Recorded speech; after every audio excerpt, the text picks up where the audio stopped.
of back and forth, people calling him out, him getting pissed off. They're saying no sound. Oh, shit. No sound.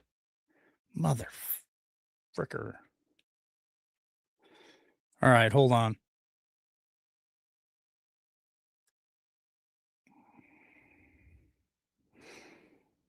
No sound. Oh, damn. I got one 5x5. It's working now. Okay. All right. I didn't touch anything. I don't know what's going on. Some people say they can hear me. Some people say they can't. So again, I'll start over. Welcome to LWN tonight. We got a special night planned for you. It's going to be at least 2 hours. We'll see where we go. But I wanted to give both of my my co-hosts tonight plenty of time to get everything out that they want to talk about, because John Estabrooks has got a lot to cover tonight. I know that Jeff B does too. Tammy produced the show for me this afternoon. She sent me a bunch of emails with a bunch of talking points. So, and I'm going to talk about why Tammy's not with us tonight. It's the guys tonight. But I'll start over. Did Dan Bongino lose his balls? Like, he's spinning out of control. There's a lot of finger pointing, a lot of back and forth. He's blocking people. He's calling black pill now. Is Trump losing support? I got a letter from American citizens that I'm going to read tonight to you guys. I want to get your thoughts on that. Comments as usual. I know that Jeff wants to talk about Don Lemon, whatever, however you pronounce his last name. I really don't care. Not a big fan of that guy. And then, of course, John Estabrooks tonight is going to bring the heat with, economic collapse, economic just trouble, and what's in our future. We're watching gold and silver hit record heights. We've talked about that for years and years and years. And for those of you who bought silver when we were selling it through Miles Franklin at $18 an ounce, you've almost 5 times what you guys have bought it for, right? I also bought silver for you guys since we hit our goal. I paid $82 an ounce for that about 2 weeks ago, and it's getting close to $100 an ounce. So even 2 weeks ago, it's jumped up $12 an ounce. So a lot to cover tonight. We've got a new intro that our brother War Machine created for us. So we'll see what happens when I play this. Hopefully there's some sound. Let me know there in the chat, and we will be back right after this.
All right. Pretty cool intro that War Machine created for us. Guys, let me know in chat what you think about that new intro. Give War Machine some love. I know that he worked really hard on that. And everything that I asked him to do, he really does such a wonderful job. And we're going to talk about merchandise at the beginning of the show here real quick. We got a lot of stuff to cover tonight. So I want to say hello to both my co-hosts tonight, John Estabrooks and Jeff B. How are you gentlemen doing tonight? And then I want to cover merchandise and a shout out to War Machine, because just a lot of stuff going on tonight. So how are you both doing? I'm 5x5. How about you, Jeff B? Yeah, freezing at -14 degrees. Well, I'm glad I'm here in Idaho then, because I gave up the cold weather in North Dakota a few years back, and I don't wish that on anybody. So glad that it's warmer here, I guess, Jeff, and I'm glad you're not frozen to death. War Machine has done some amazing stuff for us, and we're getting ready to unleash uh, a whole a whole new line of merchandise, which is the tumblers. And so check it out. Go to the store. We'll have tumblers in the store here just in a few days, I'm hoping. And then we've got 45 states now, Jeff. So we're just missing 5 states. And I know War Machine's working on that. So if you guys have been waiting for your state to get in the store for the animal t-shirts that we've created, check that out. I got We the People on tonight. One of my favorite that War Machine did for us. So a lot of merchandise and an announcement real quick. And I want to talk about Tammy too.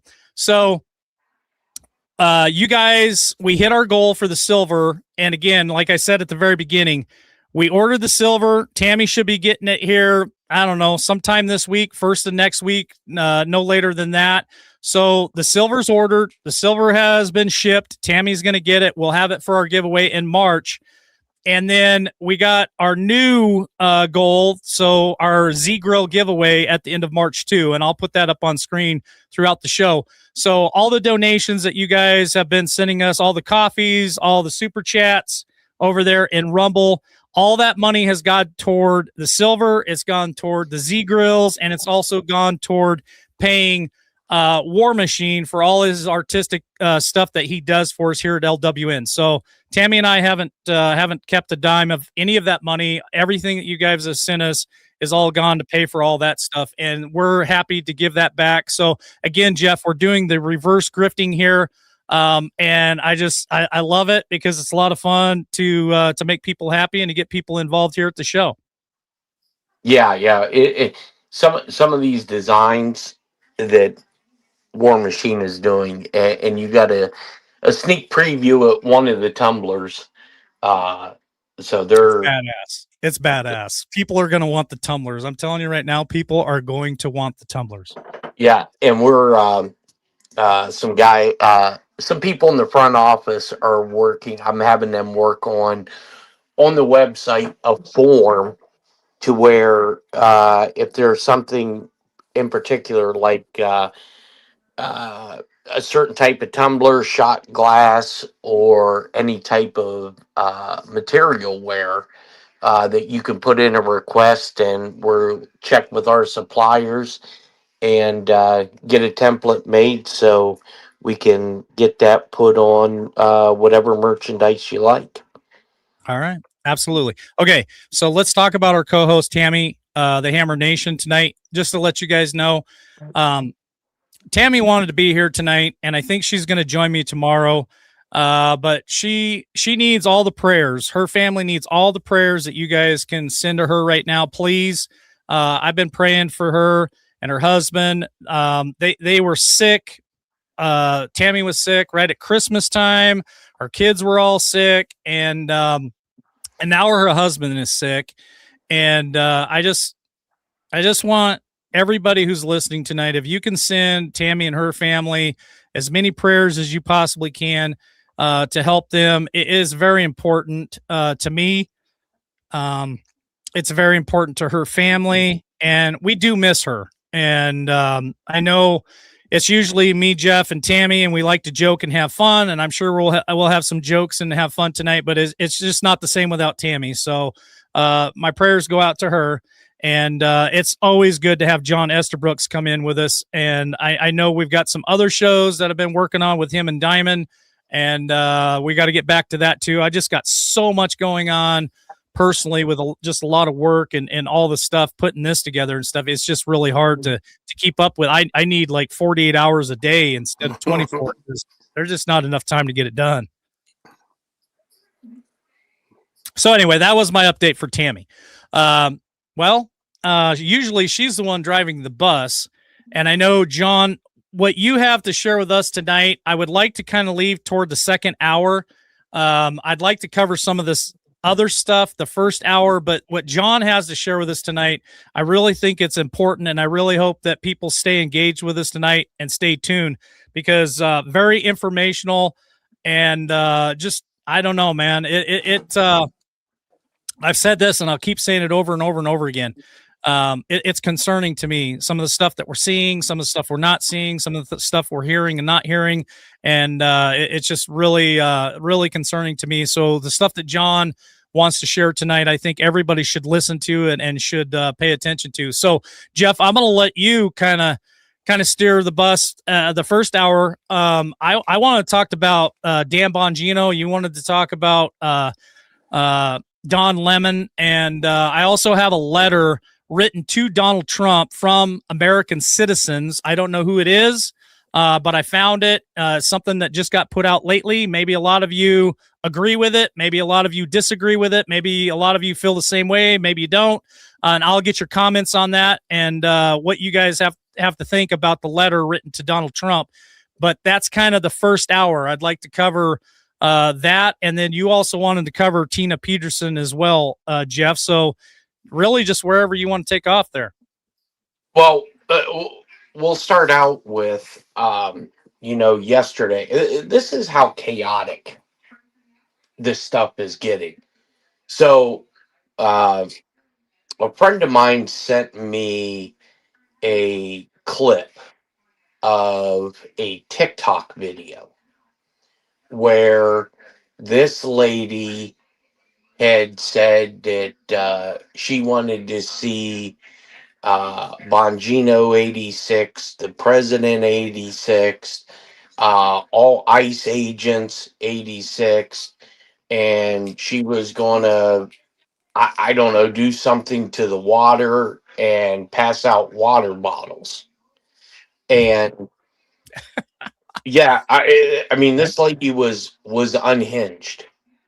And the funny thing about it is people think that they can get on these social media platforms, say whatever they want because they have a misconception of freedom of speech, and nothing's going to happen to them. So there was two or three people that sent me this clip, and the one guy said, "Hey, is it possible you could send this to the big chair and see what can be done?" And I said, "Well, I can send it to him. I know they're preparing to go to Switzerland."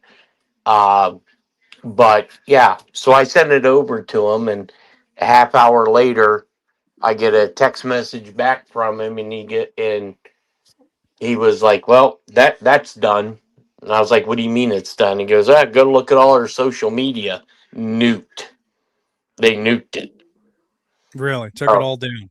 took it all down. So now she's under investigation for, uh, basically terroristic threats."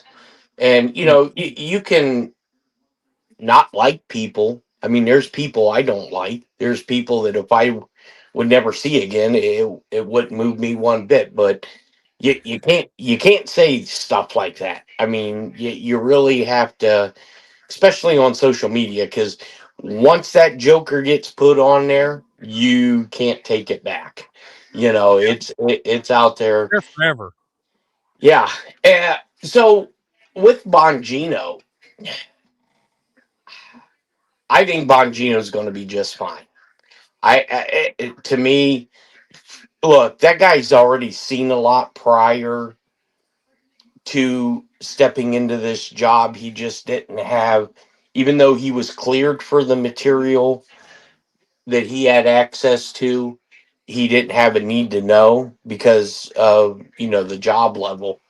Um, I'm guessing he probably seen, read, and heard of a lot of stuff that even in his mind he thought was conspiratorial. And his health, he's had cancer. Um, those jobs are stressful. I mean, the job that I had was stressful, and Mhm. I can't imagine that having that type of access, yeah, I mean, it's mind-boggling the amount of information that um, you have to you have to be able to digest, and you have to be able to compartmentalize within yourself. But in that same respect, I believe that this administration or whoever, this was pretty much planned and calculated, because he has a more active base with his platform. You know, and he took a huge pay cut. There's no doubt about that. Yeah, and I don't disagree. I don't disagree with that at all, Jeff B. And I want to get John Estabrooks to chime in here in just a second. I want to thank Mike Miss 321 over there on Rumble for the super chat. Says, love you guys and glad you're back. Praying for Tammy and that 2026 only gets better. Jeff B, do you see Dan Scavino interview on Kate Miller podcast? I've never heard him talk. I've never heard him talk so much. And then I've got James O'Keefe here on X, and I'll go to John Esterbrooks for this, but let me put this up on screen real quick, and I wanted to try to cover it real quick. So Tammy sent us this, and this again is James O'Keefe on Dan Bongino, and he says we have a right to know what is that shocks Dan Bongino to his core. Now, I'm gonna stay on my ground on this. I think that Dan Bongino got into some stuff, seen some stuff that shocked him to his core. And I think he left not because he only I saw one of the comments there, and I can't remember who put it up there, that Dan only committed to 2025. I will politely disagree with that. I think he was supposed to be there a lot longer than 2025, but I still feel like he got the hell out for, and I agree with Jeff. Maybe there's some health issues. Maybe there's some family issues with the wife and him being gone all the time. But I honestly, and it's just my opinion, I think he left because it was just way, way too much for him. And he's seen some shit, and maybe there were some phone calls made that he didn't like, and he's just like, you know what, I'm out of here. I also saw a comment in there where somebody said he left because of Pam Bondi. And we'll talk about that tonight too. And I believe that's all part of it. I think there's just little bits and pieces that added up for Dan Bongino, and it added up to be too much. And so Dan says here, during my tenure as deputy director of the FBI, I have repeatedly relayed to you that the things are happening that might not be immediately visible, but they are happening. The director and I are committed to stamping out public corruption, and that the political weaponization of both law enforcement and intelligent operations, it is the priority for us. But what I have learned in the course of our propriety and necessary investigations into these matters is shocking to me, to my core. So there it is. It's shocking to his core, and that's what O'Keefe is talking about. What I agree with O'Keefe. What is it that shocked him to his core? And again, I'll go to John Estabrooks on this and what his opinion, what his thought is on Dan Bongino on why he left. Go ahead. All right. So for me, you got to imagine he saw the open book. Huh? He saw everything in the true color of what it means. Acts of treason. If he watched Frazzle drip in real time, and it became not just some conspiracy theory, but a reality to him, and just how evil those people are. When you look at the child and human trafficking that Epstein was involved in, I'm sure that he got a full eye of all of that. And when you go and think about the people that are actually truly associated with Epstein and wanted to bury everything about Epstein, it's billionaires and millionaires and people that were captured by what I believe is our CIA and Mossad, because it's definitely with Ghislaine Maxwell's father's connection to Mossad. all of that's very possible. And when you think about running a capture operation for American politicians, judges, courts, and then to have that, to see it all and to know that the evidence exists, but yet you can't do anything and you're being told you got to sit on your hands. I can't see Dan Bongino being a willing participant on sitting on your hands when he's probably saying, hey, we got to turn this loose. But now he's in the catch-22 of probably a very hard and fast NDA that won't allow him to tell you what that means. So we just got to give him his space for what it is. I mean, I'm sure it was evil. Yeah. Beyond evil. So here's my first question for chat tonight. For all of you, those of you watching this live, go ahead and put your chat in, your comment in chat. And for those of you who are watching us later, drop a comment. I try to get to them if I possibly can. So drop us a comment later. But here's a question. Do you guys believe that Dan Bongino seen something, knows something that shocked him to his core that made him want to leave? Do you think that maybe he left because of personal reasons, whether it's health or family?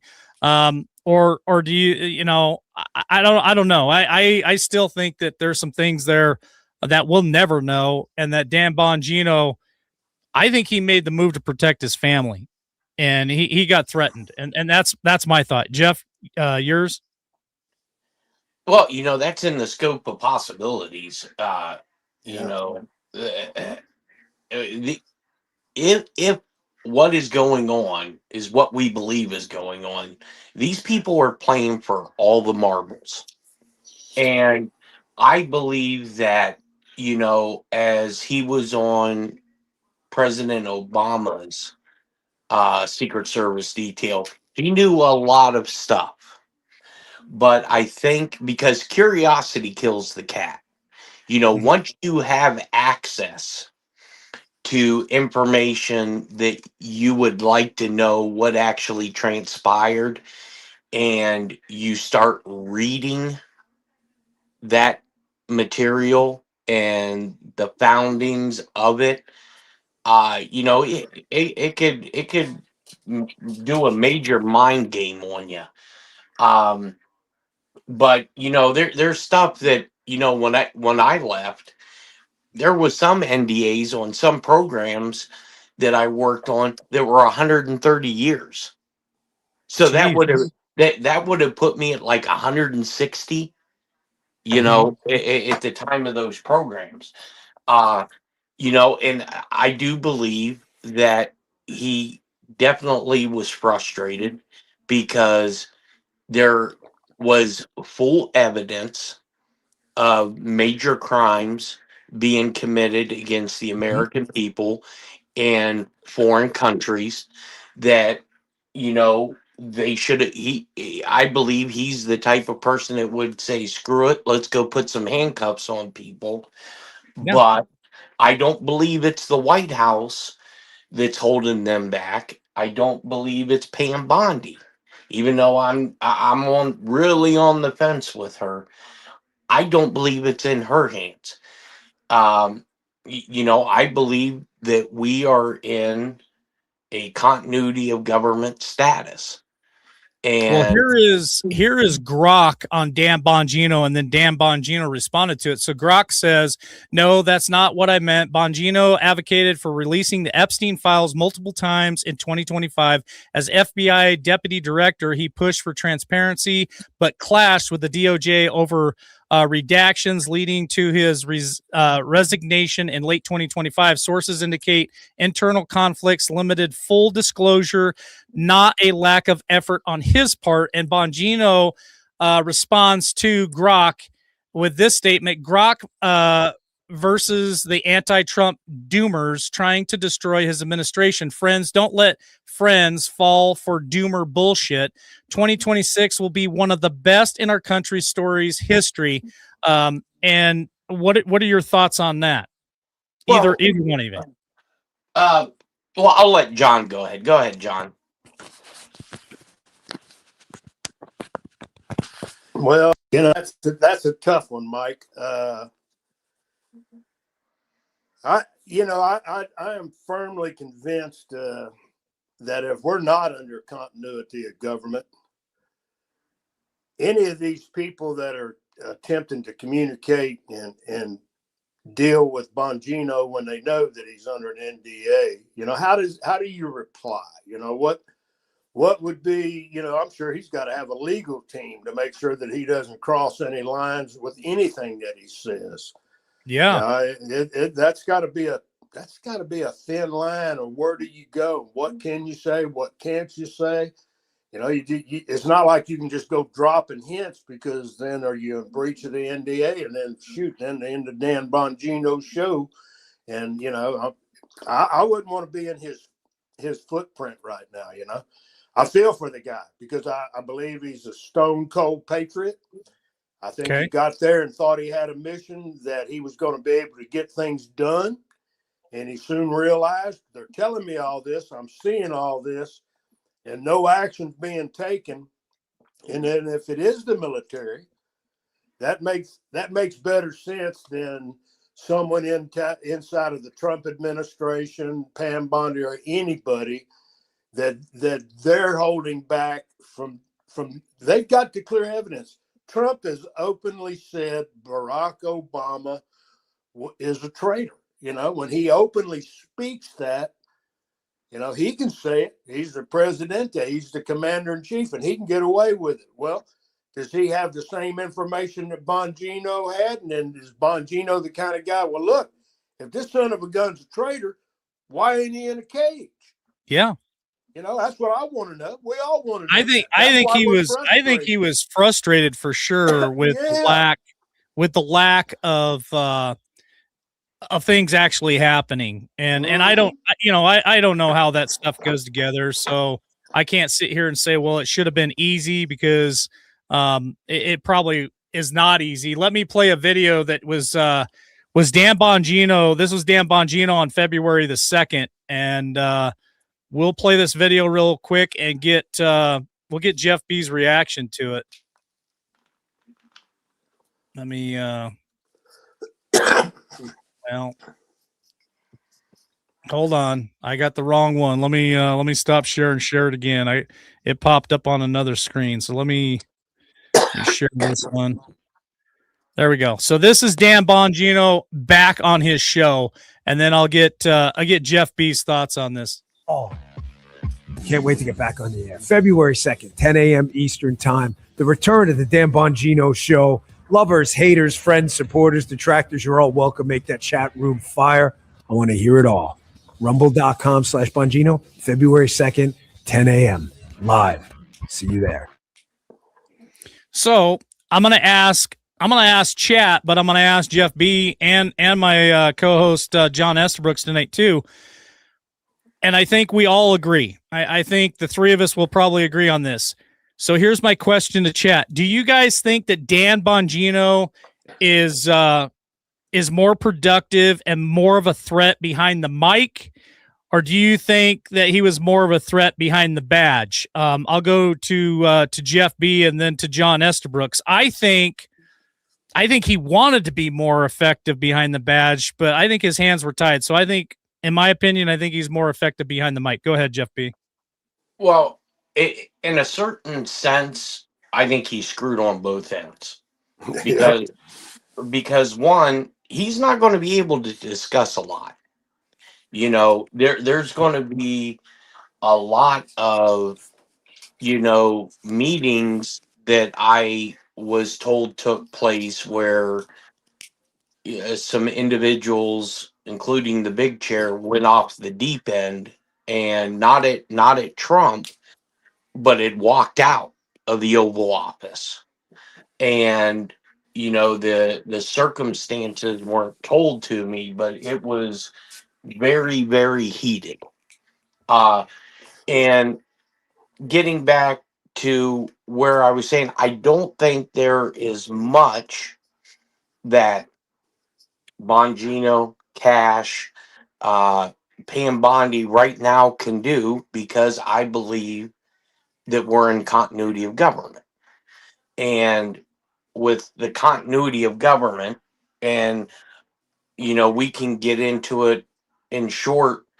Going back to the evening of January 6th and going to Trump openly discussing the Insurrection Act. The the phrasing that the president is required. Good. You're not sharing what we were talking about right before the show started, right, Jeff? No. Okay, because I want to save that for the end of this hour, because I think what you have to say about that is pretty amazing. So stick with us on this, because we're gonna share this right at the end of the first hour. So don't spill the beans on that one too quick. No. So the president at the end of the Insurrection Act, okay, if it was invoked, and it's my personal belief it was, the president has to make another statement like he did. You must go home peacefully. That's the first requirement of the Insurrection Act. In closing, once the military then says the insurrection's been squashed, which, if we just witnessed another insurrection at a church, whether people want to believe it or not, that was an insurrection, and we'll get into that here in a little bit. But the military, I believe, the military is a very slow and methodical operation. Okay, when I was working TAC Intel and gathering data and gathering targets to present to SIMPAC Fleet, Commander in Chief of Pacific Forces for the Navy, the evidence was there, but it was a very slow, methodical. Now, once the military moves, it's fast. Once they give the orders to go, and I think there's a lot of stuff that has to happen simultaneously. Just like this, everyone's so worried about this Epstein list, and I get it. Is your life going to change tomorrow if that's published tonight? Absolutely not. There's going to be a lot of stuff that you're never going to know about. They don't even have to really come out with an Epstein list. All I want to see is if one person, just one, who did anything adherent to a child, a minor, God, show them in cuffs and tell them what the hell they're in cuffs for. I think that would calm a lot of this garbage down. And with Bongino, if Bongino was on the other side of the aisle in his views, and he went out and he discussed stuff that was in an NDA, they would not even bat an eye. Nothing would happen. If Bongino were to get on the air and discuss stuff that's in his NDA, they're slapping the cuffs on him. Yep. No doubt about it. Yep. Okay. Well, we're going to shift gears here, because I was also told today by producer Tammy that today is also, what is today, gentlemen? 1 year. 1 year. Yeah. 1 year. So I'm going to go to John Estabrooks. But I got to say thank you real quick. Let me change screens here. I want to say thank you real quick to, I don't know who somebody is, but they said blessings to Tammy and her family. May they heal quickly. They bought us all 3 coffees tonight. So I really appreciate that. So those 3 coffees, they put us for our goal for the Z Grill, at $30. And so we're starting to climb. We'll get to that goal there. So, we got the Z Grill for the March giveaway. So thank you for those coffees. Drop your name there in chat so we can get it. That way we can put you in. So for every $5 you spend in our store, Jeff's store, and every $5 donation that you make through coffees, is an entry into the drawing for March. So every $5 spent is entry into to the drawing for March. That's the silver, that's the Z grill, that's all of it. So thank you for that. Is it Jacqueline? I hope I pronounced the name right. So let me pull this up, John Esterbrooks. I found this in the email that that Tammy sent me. Like I said, she pretty much produced the show for me this afternoon, even though she was busier than shit. So I appreciate Tammy doing this for us. So here is from Breitbart. Year one of wins, Trump's top accomplishments in the first year of the golden age. I know Kathy H needed to hear this. So Tammy sent this to me for Kathy H. So President Donald Trump worked on warp speed to make America great again his first year back in office, and the results on countless fronts have been just amazing, to be honest with you. And so here, and I'll drop this link in chat so you guys can grab it. I'll drop it in the Rumble chat, and I'll drop it in the StreamYard chat so that you guys can grab it. But just a whole list of the stuff that he's accomplished, whether you agree with it, whether you don't agree with it, whether you think he hasn't done enough. I'll go to John Esterbrooks. What are your thoughts on that, John? Well, number one, if you really want to see that, I think the White House, you can go to the White House's website and you can pull up the way they captured his first year. And I think it's a document that you can look at and read. Yeah, it's massive what has taken place. You know, the sealing down and locking down of the border, massive. The starting of the, removal of criminal illegals, which, I mean, that's kind of a misnomer, huh? Because if you cross the border illegal, aren't you a criminal? I mean, if that's the first act you take is to break the law, then you're a criminal. And then money wise and what he's done for the economy, he recognized real quick, if you want to start the decline of inflation, you've got to increase the production and reduce the gas prices and oil prices, because transportation affects every single thing that we do, how it moves and how it gets here. So he's taken large steps, leaps and bounds. The big, beautiful bill, the tax break that's going to give Americans is massive. You know, when you think about that, he continually is speaking about doing away with the Internal Revenue Service, which I don't, that I'm all I don't for disagree with that at all, John. No, hell no, I don't either, because they on my tail every day. I have to keep an attorney on. I mean, I'm paying a guy right now to keep me out of their clutches. Wow. But so that's massive, and you see his effort to really impact people that are on Social Security. Everything that's been done on the healthcare front, I totally agree with. Robert Kennedy is moving at a really rapid pace. When we think about everything that's happened in this nation and when it involves the healthcare system under Obama, and when Nancy Pelosi, when we were all in D.C., and she walked up there, locked arm in arm with her Democrat friends and rammed that down our throats. And then we had to wait to read it. And I was there, folks. I mean, listen, that was a sad day for me, because it was like we had no voice at all. Even though there was tens of thousands of us, we had no voice. No one wanted to hear us. We weren't going to be able to receive and get the documents. And then when we did, it was such a massive piece of legislation. We had to split it up. For our Tea Party, I think we gave 50 pages to each person.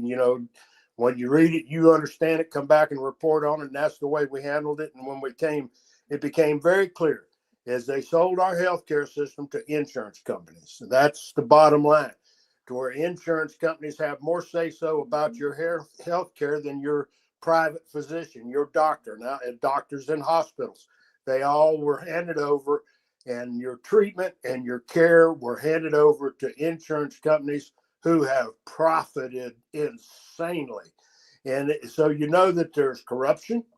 That exists. He's outed that. I mean, that's a big deal. When you start, The first thing when bringing Elon in there was just the opening salvo that they had to have. And the first one they had to do to cripple the Democrat Party was to kill USAID, because that's how they funneled money to all of their political campaigns. Every single one of them were getting donations through USAID. So he knew where the legs was. He chopped them off. And then Elon just hammered it. I mean, there's so much that Elon, I think what we're seeing now evolving, and I won't go into it, but the economics that's coming about right now, I think Elon Musk was fully aware of, and that it could have taken place. But, the timing of what has to be revealed to the people that don't care. You have fellow Americans that are not in this chat, they're not on this show, that don't care. They just want to go to work, come home, be with their family. They don't want to hear nothing about politics. They don't care. They want to live their life. They're scraping to get by. For the love of God, they're the workers. Those are the people that illegal immigration impacted, because the money that was supposed to be set aside for them and for all your Social Security recipients, everybody on Medicare, all those programs were being annihilated by illegal immigration. And it was a deal and a ploy to gather votes for the Democrat Party. That was always their mission. And we were called tinfoil hat wearing son of a guns. If we brought that up, we were racist. And it has nothing to do with race. It has to do with criminality. Every nation that I've ever, and I've got a big old passport, it's been a lot of places. And I never entered anywhere where they just said, well, come on in, John. You don't need a passport. No, I had to have documentation. Why am I there? What am I going to leave? Everything has to be done. And don't overstay your deal, because I did that one time in Brazil by just 4 days, and it wasn't me. It was weather on the oil rig. But when I got to that airport, them some guns sucked me to the side, and I had to pay a penalty. Holy shit. I overstayed my you overstayed your welcome, John. Well, that's not hard to do. Jeff B., what do you think about Trump's first year, his first 365 days? I'm asking live chat tonight for those of you over on Rumble, for those of you there on X, and I'm seeing comments coming through there on X. So if you guys want to hit that live chat, we can see your comments there on X too, YouTube and Facebook as well. Do you guys, and I'm asking live chat, do you guys feel like Trump's first year was a win, a loss? He didn't do good enough. There's still more yet to do. Of course, there's always more to do. But what are your guys' thoughts on Trump's first year? Do you approve of it? Do you disapprove of it? I can take any of those comments there because I think it's important to get everybody's ideas and everybody's thoughts. So I'll go to Jeff B. next. Jeff, what are your thoughts on Trump's first year? I mean, I think he's done a lot of good stuff, but I wish he'd quit campaigning. I'm tired of hearing the same bullshit over and over again. Not that we haven't seen action. We need to see some action. And, when we get closer to November, if there is not 100% that validation of what we believe with the Big E, with all this other stuff, he's screwed. Yeah, he's screwed, because and I'm not just saying Democrats, I'm also saying Republicans. Yes, sir. Because just look at all this fraud that they're uncovering, and I think everybody, no matter what side of the aisle you're on, I believe that everybody is pissed off about the fraud. But whoever is coming up with a plan to communicate this to the American people, they suck. They really suck. Because to me, this and I'll preface this by saying, if everything is true in Wisconsin with the Somali fraud, with the daycare, every American should be pissed off. And granted, you have fringe clowns, idiots, even though I agree with their right to do it, even though I don't my personal beliefs, I don't agree with why they're doing it. But they have a right to be out there to do it, as long as you don't have what happened last night in Portland where you had 2 cops shot. You know, um and to me it's just mind numbing. And how another point that I believe tells me there is something going on is what the Supreme Court did today. The Supreme Court did a close of business, and they said they were not going to address the issue of tariffs. So Trump gets to roll with the tariffs. So that tells me that I believe the whole IRS system is going to be done. Yeah. God, I hope and pray that the IRS problem goes away, that we don't have property tax, we don't have income tax again. That would just totally be amazing. I would love that. I'm gonna give you guys the flip side of this, and I'd like to get not just Chat's opinion, but I guess my co-host as well. But let me say thank you guys real quick. There's been some more coffees bought for us, so I just want to say thank you to I believe it's Carol. Carol bought each one of us a coffee tonight. Thank you for those coffees. That puts us now at $65. So we're still climbing. We'll get there to our goal of $750 for that amazing Z grill that we'll give away in February. So I want to put my input in on Donald Trump's first year. Now, mine's a little bit different than everyone else. I think that with him having 4 years off after February or November of 2020, I think he had a lot of time to put things together. I know a lot of people believe in a plan. A lot of people believe in continuity of government and shadow government and all that stuff.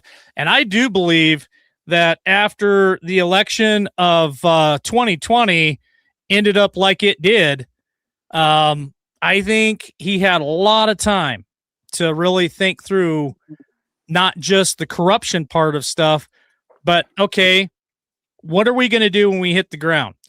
And remember back the first 30 days when he came back in the office, I agree with Jeff B. Elon came in there and Doge came in there, and we saw so much corruption. It was totally insane. And I think that in my opinion, his first 6 months of this current administration is better than the last 6 months. And I think there's starting to become a lot of hangups. And this is just my own speculation of this. I think there's been a lot of different hiccups that's causing him problems. And it slowed him down, to be frank. And so is that going to change in the future? Is 2026 going to be something different? I want to read all you guys a letter, and I think I saw the comment there in chat where this letter was written by Mike Flynn, General Mike Flynn. So let me share this real quick on the screen. And I know I sent it to Jeff earlier, or maybe it was to John Estabrooks earlier. Maybe I sent it to both of you. I don't know.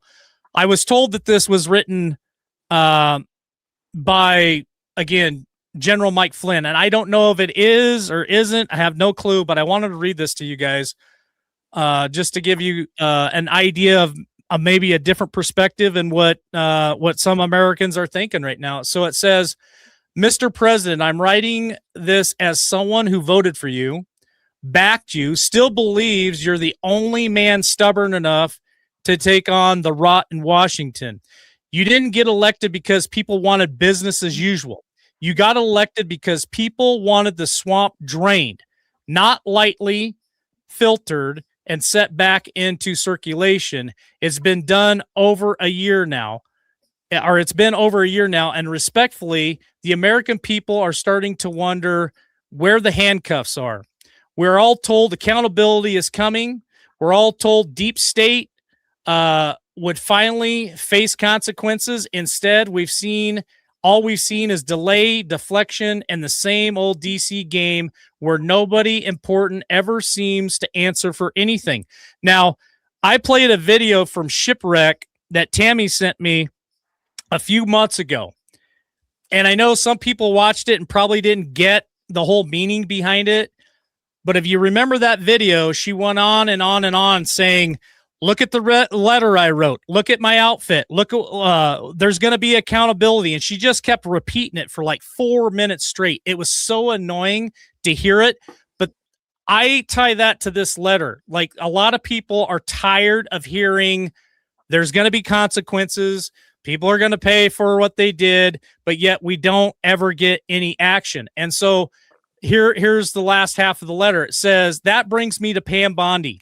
Mr. President, this isn't personal. It's practical. The Department of Justice under her watch has not delivered the accountability your voters were promised. No major players held responsible. No real teeth. No visual fear from the people who's been abusing power for years. At some point, loyalty to the mission has to matter more than loyalty to individuals. If the DOJ isn't moving, it's because the evidence if the DOJ isn't moving, it's not because the evidence isn't there. It's because the will isn't there. And if the will isn't there, then it's time for a change. Plain and simple. You always said you hire the best, and when sometimes it doesn't work, you fix it. That's why people trust you. That's why they voted for you again. But keeping someone in place who isn't delivering sends the wrong message to the American people who are tired of watching the same unelected operations stake free. We don't need speeches. We don't need delays. What we need is actions. And if Pam Bondi can't or won't take the fight to the deep state, it's time for her to step aside and let someone who will do the job take over. Someone with a backbone, someone who understands that accountability isn't optional anymore. The country is watching, the voters are watching, and they're ready to stand behind you.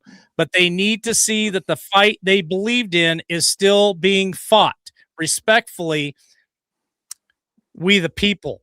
Now, I'll go on record and say that I feel exactly the same as what this letter has been sent to the president. Again, I don't know if it's sent to him. I don't know if General Flynn wrote it. I don't know. I picked it up off of Facebook today, and I thought, holy shit, I feel that way as well. So here's my question to you live chatters tonight, and then I'm going to go to my co-host.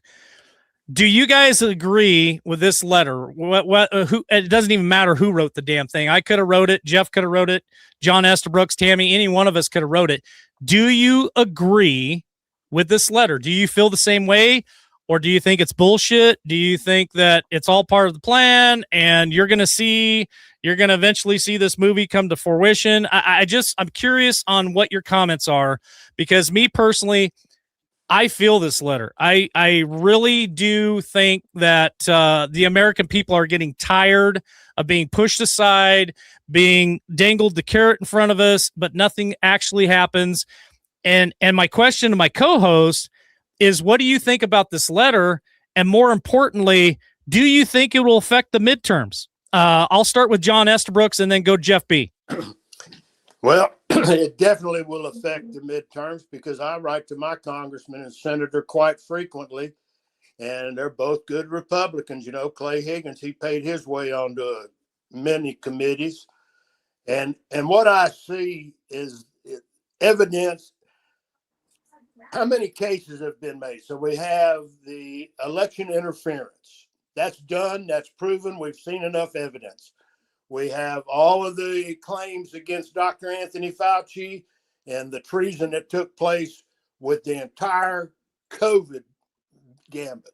So we have all the evidence of that. We have evidence that people have gone in and sat in front of our Congress and openly lied. We know, what's his name?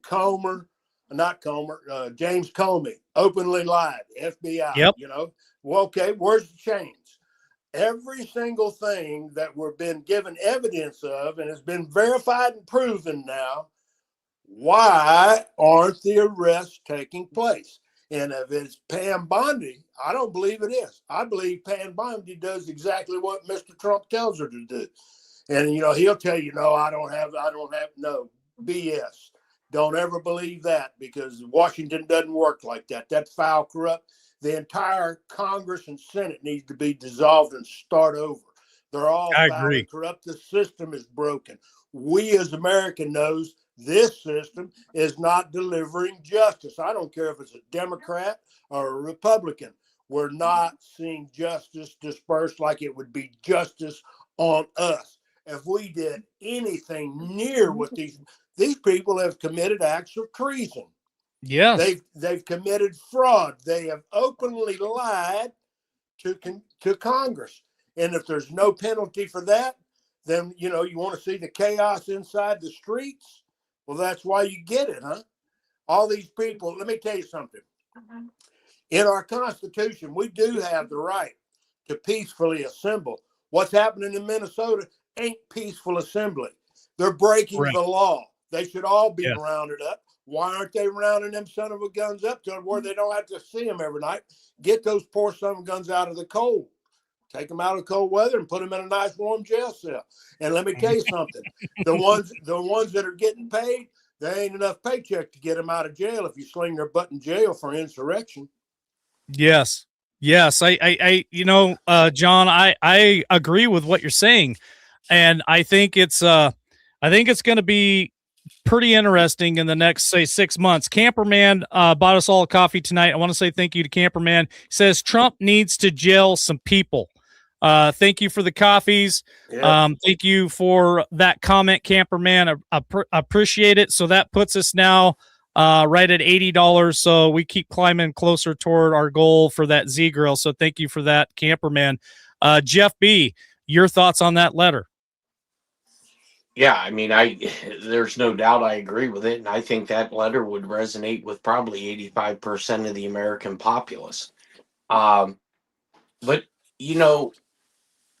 I look at General Flynn as probably one of the most respected generals, line officer, flag officers that the military has ever produced. And if there was a popularity contest, I think he would absolutely just smack the garbage out of Trump. With that being said, I can remember a post that was put on Twitter by General Flynn, and it had General Flynn in a glass box, and Yep. it said, "Mr. President, break in case of an emergency." And I think we're about ready to see that, because General Flynn is going to be able to tie in a lot of national security issues. And, going to, with these protesters, I believe Trump is holding back. And there's going to be an event, I believe, that's going to force his hand. And I thought maybe that event might have been last night, but sadly, if it was, a white cop shooting somebody of a different ethnic background, they'd have been burning shit. I think everybody can agree on that. But I think a lot of these protests are allowed to go on to piss more people off, because it's working. I mean, there's Democrats that I'm friends with. We don't talk politics, but they are getting fatigued. They are getting tired of it. It's because these people, maybe not, they're getting paid to go out there and wreak havoc. And the moment that you take a bottle of water that's frozen and thrown at law enforcement, that's a no go for me. And Yeah. damn well, if he does pull the Insurrection Act publicly, and they do declare martial law publicly in certain cities, you chuck one of those bottles at a jarhead, you're going to get your ass whipped. And everybody will back a jarhead because it's going to come. Well, I see a lot of comments there in chat on both sides of the argument here, and I appreciate all your guys' comments. And if you're watching this later on replay, go ahead and drop a comment there at the bottom of the show. I'll try to get to them if I can. We're at the bottom of the first hour. Stay tuned for the second hour because again, I'm on Unleash John Estabrooks about the middle of the second hour, and he's got a lot he wants to cover tonight with our economy, what's going on with gold and silver and paper and currency and all the stuff. So you're not going to want to miss that. I know it's going to be a long-winded night tonight, but I thought it was important to at least try to focus on about 2 hours because it was just too much information for us to try to get all in an hour or 90 minutes. So it's just wild, and a lot of people are going to be shocked, and a lot of people I think are going to be disappointed in certain things. So, Jeff, let's go ahead and start covering what we were talking about in the back there, backstage before the show went on, because there was something that you wanted to bring up and something that you thought might surprise people and they might be very interested in. So I'm going to go ahead and say thank you to Lori Comfrey tonight. She also bought us 3 coffees. Which puts us now at $95. So we're getting close. She says, so great to see y'all on tonight and praying for Tammy. So thank you for your prayers, Lori Comfrey. Really appreciate it. Jeff, the floor is yours. All right. So, this whole thing with the church and Don Lemon and some of these other individuals, this stuff here blows my mind. So they have made an announcement that they are going to go after Don Lemon and other individuals on the FACE Act.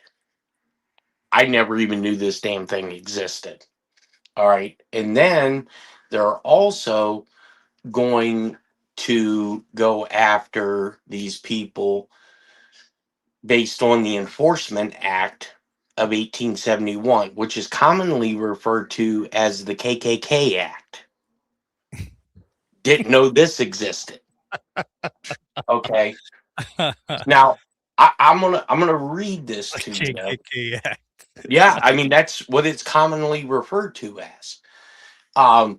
So you have to listen to the words and see how creatively DOJ is going to apply this. And as you start hearing this, it's going to trigger what I believe happened on January 6th. Even Okay. though, it was a church, a place of worship, both of these acts is requires the US military to be involved. Okay? So Okay. we'll start with the Enforcement Act or the KKK Act. It says it's a key piece of reconstructive legislation designed to combat the Ku Klux Klan terrorism by making Klan intimidation tactics federal crimes, holding state officials accountable for civil rights violations, and empowering the president to use federal troops to suppress violence and conspiracies against the government. Passed under President Ulysses S. Grant, it enforces the 14th Amendment and targeted the Klan efforts to undermine black voting rights and equality. Okay, so here's the key provisions of it. Federal offenses. Criminalize Klan activities like conspiring to interfere with voting, holding office, or serving as juries. Civil rights enforcement, allowing federal courts to hear cases where state officials deny citizens equal protection or civil rights. Okay, this is where I think the Tina Peters is going to come into effect. Presidential power. It authorizes the president to use the militia and suspend habeas corpus to suppress Klan violence. Now, when it says Klan violence, it doesn't mean you have to be out there in bed sheets. Klan violence is terrorism, okay? And used for jury reform to prohibit Klan members or sympathizers from serving on juries in cases related to Klan activities. Okay, so that's the first one. And the funny thing is when they told Don Lemon this, he laughed. He goes, "The KKK Act? Yeah, KKK was against us. They can't use that against me." Remember, civil rights isn't just for minorities. Civil rights is for every U.S. citizen, no matter what creed, no matter what color. Okay, and so now you have the FACE Act. This is what people are saying, well, that has nothing to do with what they did because they did it inside of a church. This is for healthcare clinics. Okay, which you do your research and you look how many times Joe Biden or whoever was playing Joe Biden invoked these two acts, and the media never said a damn thing about it. Okay, so the FACE Act is a freedom of access to clinic entrances. In 1994, the U.S. law that makes it a federal crime to use force, threats, or physical obstruction to prevent people from obtaining or providing reproductive health services or to interfere with religious worship, protecting both clinics and places of worship. It allows for the federal criminal penalties and civil remedies for violence or obstructive conduct, ensuring access to healthcare and religious services free from intimidation. Though its enforcement and application remain subject to political debate, particularly concerning protests at clinics and churches. Okay, so we can skip over the healthcare clinic, but the places of worship, it protects individuals from interference with their rights to worship. Okay, it says what it prohibits: using threatening force against somebody, physical obstruction that injures, intimidates, or interferes with someone, intentionally damaging property of a clinic or a house of worship. Enforcement is done by the U.S. Attorney General, can seek injunctions, damages, and civil penalties. Violations can lead to federal criminal charges with penalties increasing for repeat offenses. Okay? This also, the president of the United States can also use federal troops to empower this act. Yeah, I heard what you said. Federal troops. Correct. Yes. And that's why I think we have all these quick reaction forces that were trained up. And I think the warning shot was sent to the U.S. Postal Service when that letter was sent to all postal employees.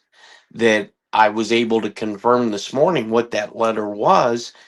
It was informing them that as part of being a federal worker, you cannot go out and commit crimes under these two acts, which that postal union did a few days ago. So let's go to John Estabrooks. What do you make of all this, John? Well, I'll tell you what, they can be blessed that they entered that church and not my church. Because I would have assured that there would have probably been some destruction of property and it would have been their heads. Yeah, you know, if you don't take a stand on that, and let me tell you something, the KKK, that's not some poorly written piece of legislation. That was adopted in law, and I'm going to tell you, Mr. Lemon may not be aware of it, but he soon will be, because they all need to be charged. Everyone, that just think about what they did to the J6ers. You know, what did they do? So, okay, that's fine. They were all charged with insurrection. Do you think that when you violate the FACE Act or the KKK Act, that this is going to just go away and be swept under the rug? It can't be. And if it is, there's another reason. That's just one more thing that we've all had to suffer and witness, the crimes created and carried out against the American people.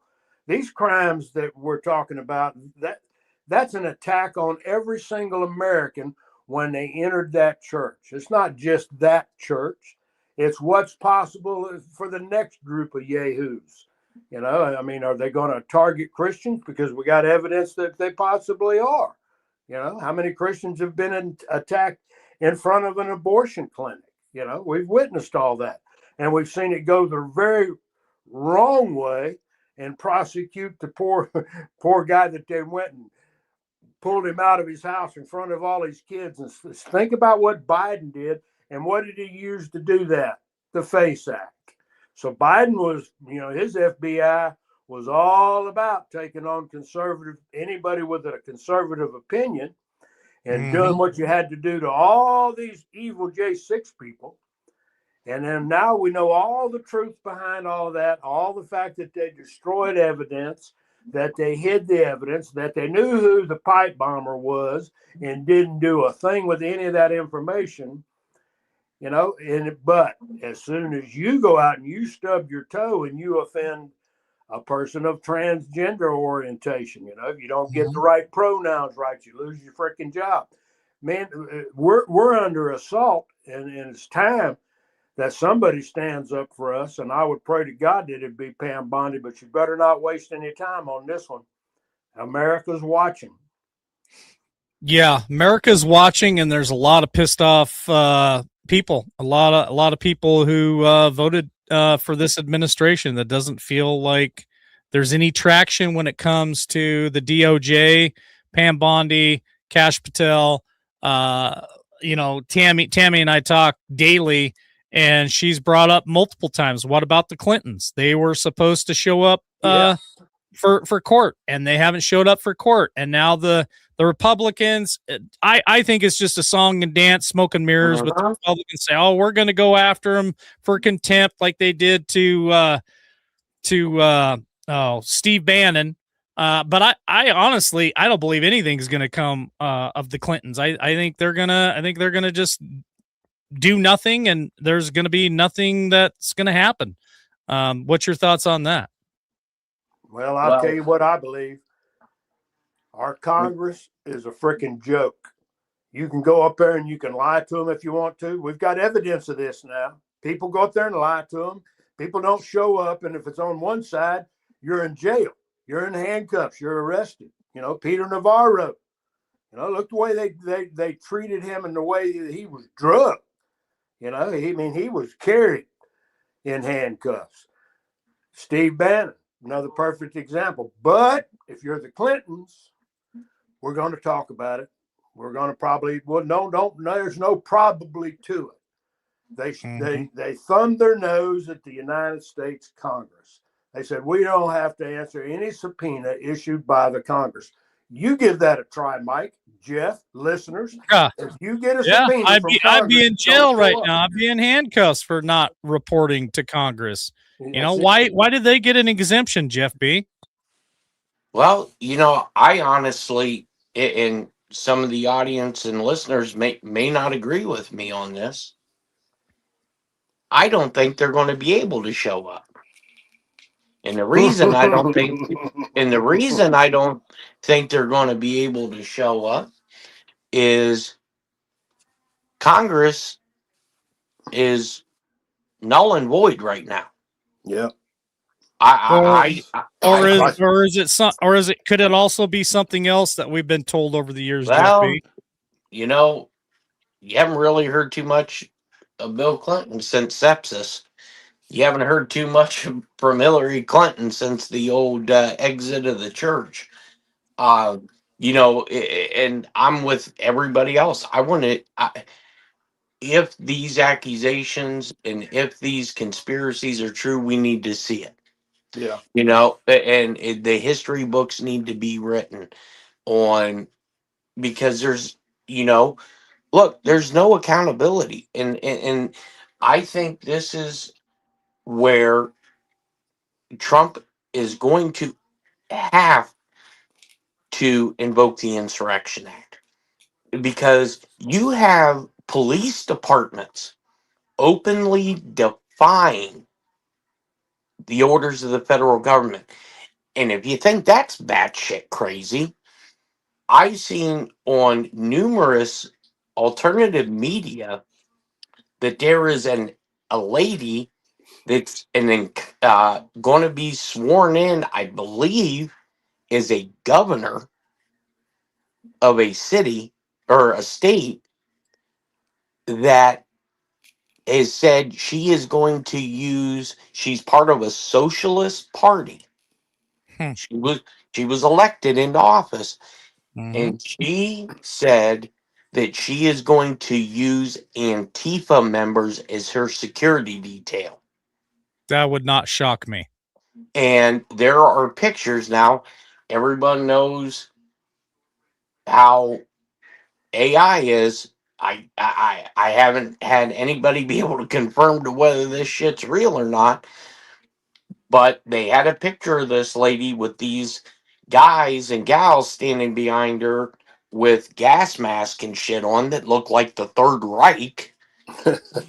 And I'm serious. I don't mean to laugh, because that really is not funny.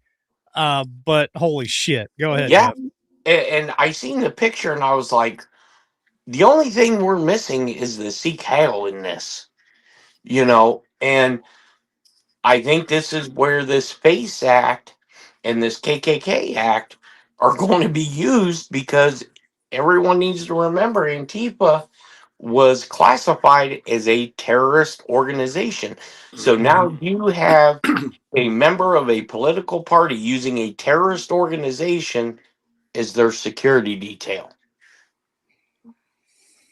Holy cow. Okay. There's a lot to unwrap here. So I want to go I want to go to the audience real quick. I want to go to live chat, because I know Jeff's talking about a lot of stuff, and I want to get John Estabrook's comment on that, but we're about 9 minutes away before I'm going to give John Estabrook's the floor and let him cover what he wanted to bring tonight. Okay. So here's my question for you in chat. And I want all comments. Do you guys believe the reason why the Clintons can't show up in Congress, and I know a lot of you do believe this, is because the Clintons are no longer around? Now, I used to believe that, not so sure about it anymore. I know some of you believe that it's just actors that are playing the part. Do you believe that? Or do you believe more like I do, where I just believe that there's not really any accountability anymore? Well, there never really has been. And that these sons of bitches get away with damn near murder. And when it comes to Clintons, I'd say probably that too. So you don't want to be, you don't want to get Clinton size. So do you believe? I mean, what do you believe? And if you're watching this later, go ahead, drop us a comment there. Would love to read it. Are they dead? Are they alive? Are they clones? Are they actors? Or is this just more of the same? And it just, you know, they can get away with whatever. John Estabrooks, I'm going to let you give us a short answer on that. And then I want you to go ahead and present to us what you want to talk about tonight, and we'll run as long as we need to after that. Go ahead, sir. Okay, well, as far as the Clintons, if they haven't been executed, let's hope they're cooling their heels in Gitmo. And look, can't even comprehend just how far they've gone with the ability to mask up and everything. That's all possible. We watch movies, we see it, you know. So that, you know, it's hell not to know. And that's all we're asking. Somebody be held accountable. Yep. Just make them as accountable as we are as people, as a citizen. I can go to my little local courthouse and I can watch guys get 1-2 years of jail time just over, you know, they wrote a hot check. They did something. And look, criminals are criminal, and they got to, but we suffer the consequences in real time, not like 6 months from now, not like 8 years after the fact of everything that Hillary did, that entire, you know, what she carried out, and she lied and she destroyed evidence. Think about you. What would happen to John and Mike if we got a subpoena, a federal subpoena for named evidence, and then we destroyed the evidence? Man, I probably have a roommate in prison named Bubba. That's Big it. Bubba. Exactly. And he'd probably want to try to keep me warm every night, and I wouldn't enjoy it. Well, that's a fact for us, but it's not a fact for what we see. You know, when justice is supposed to be blind, there's no way. We've got 2 or 3 tiers of justice, and it don't work out for the working guy. And it darn sure, you know, it's way weighted one side for anybody that's politically connected and got the resources and the capital to, you know, to buy the system. And that's all it is. It's just it's a maritime system that we don't fit into, brother. Yep. Well, John, let's shift gears to the last little bit tonight, because I think it's super important for people to hear this. Stay tuned, folks, because some great information is about ready to be spilled here at LWN, and it's something, again, I am always concerned about. I try to pay attention, and now I'm getting so busy it's hard to really keep up with everything I used to keep up with because I'm too busy working.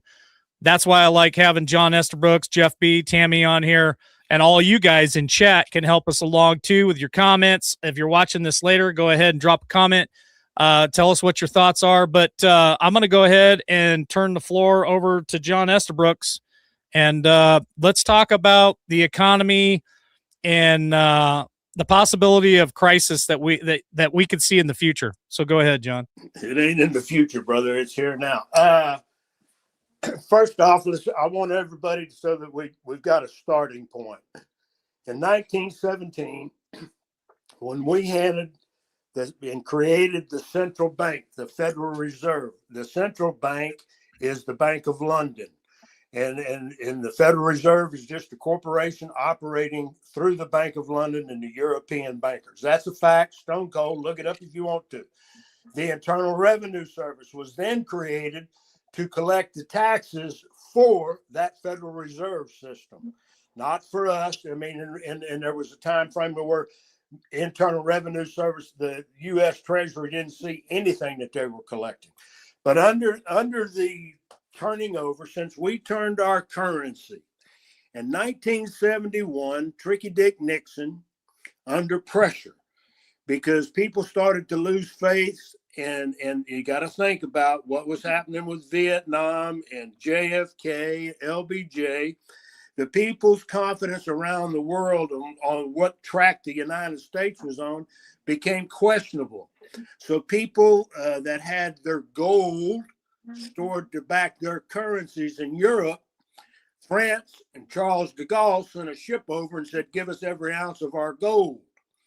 Then while the next ship was on the way coming, I want to say maybe from Spain, requesting the same thing, Tricky Dick cuts his deal with the central bankers, right?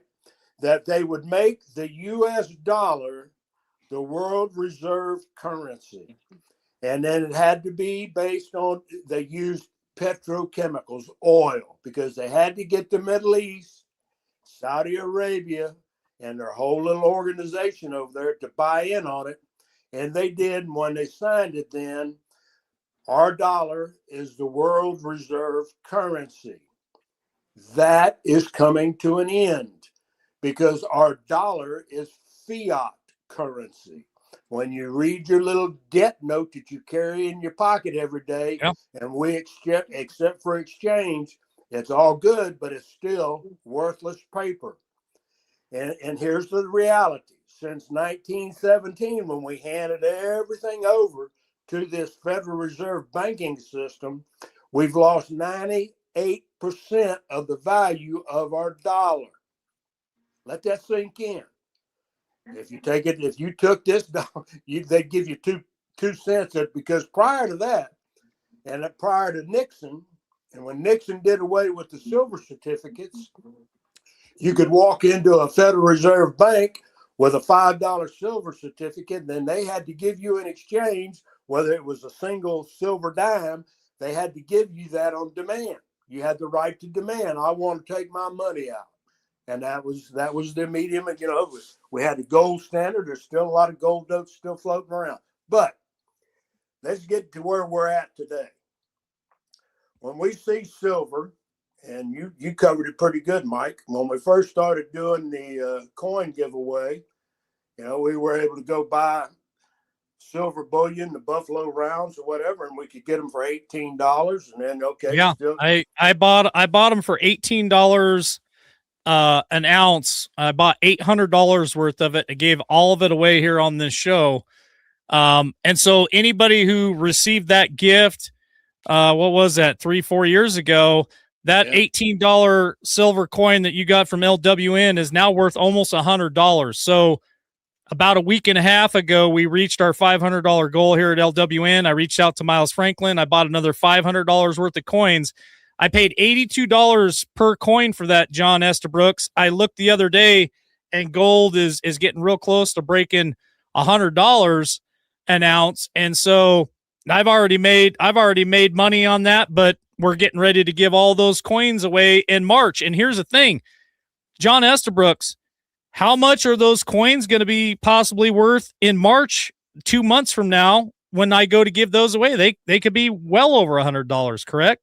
Well, they will be. And I'm going to give you, everybody can go look for themselves, because I watched an anomaly take place, because I don't collect just silver rounds. I'm a numismatist. I collect coins, and I've always loved silver eagles, gold eagles. I don't have many gold ones left, but it's silver eagles. I've been a collector of those since the mint started letting us buy them in '86. Yeah, and John, here's another fact. When we teamed up with Miles Franklin and we started selling gold and silver here at LWN, silver was somewhere between $1,600 and $1,800 an ounce. And I think the other day I looked and it was at like $4,500 or $4,600 an ounce. Yeah, for those people who bought that gold back then, you've more than doubled your money. Yeah, brother Stephen H. He can tell you exactly what he gained, because he did it during our time frame.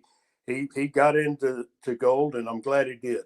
But so let's go to where we're at. So now, if you pull up the U.S. Mint page today, and you look at the price for a single 2025 Silver Eagle, and here's what I'm going to tell you, the anomaly.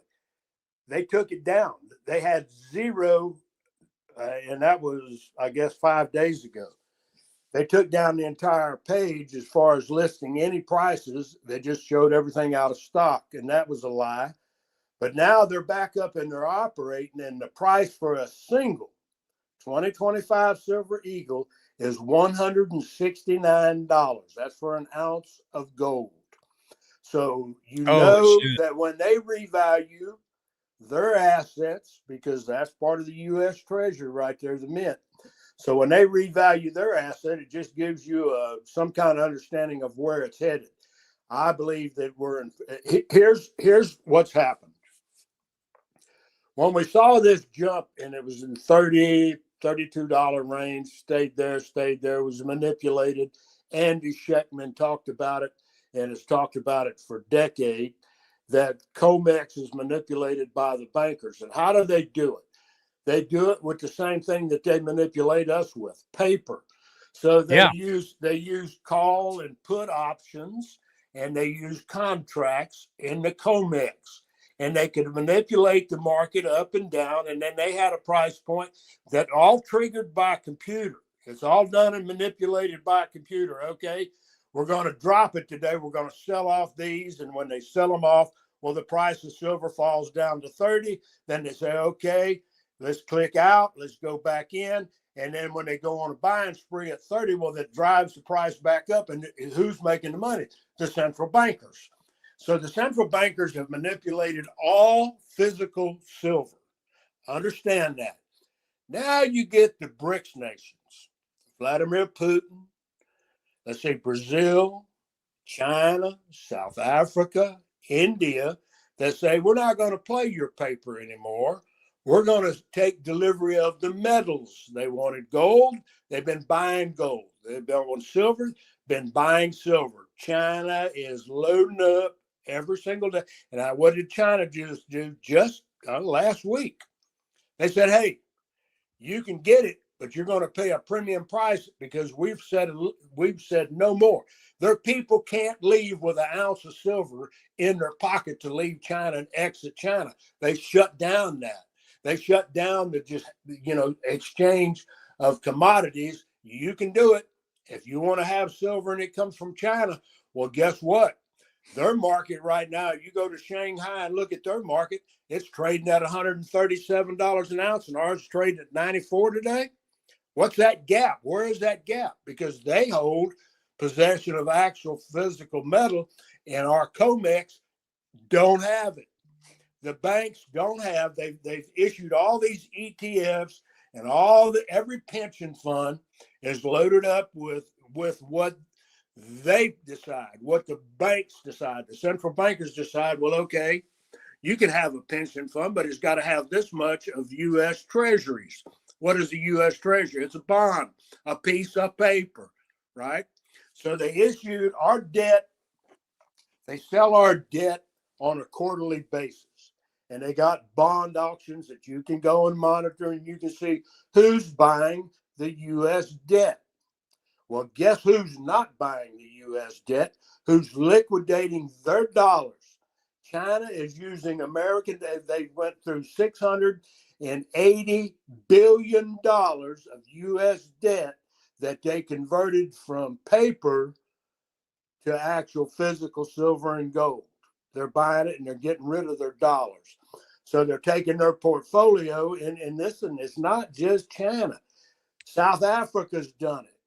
India's doing it. They do not. The last little treasury sale they had, you know who bought the debt? The Federal Reserve banking system.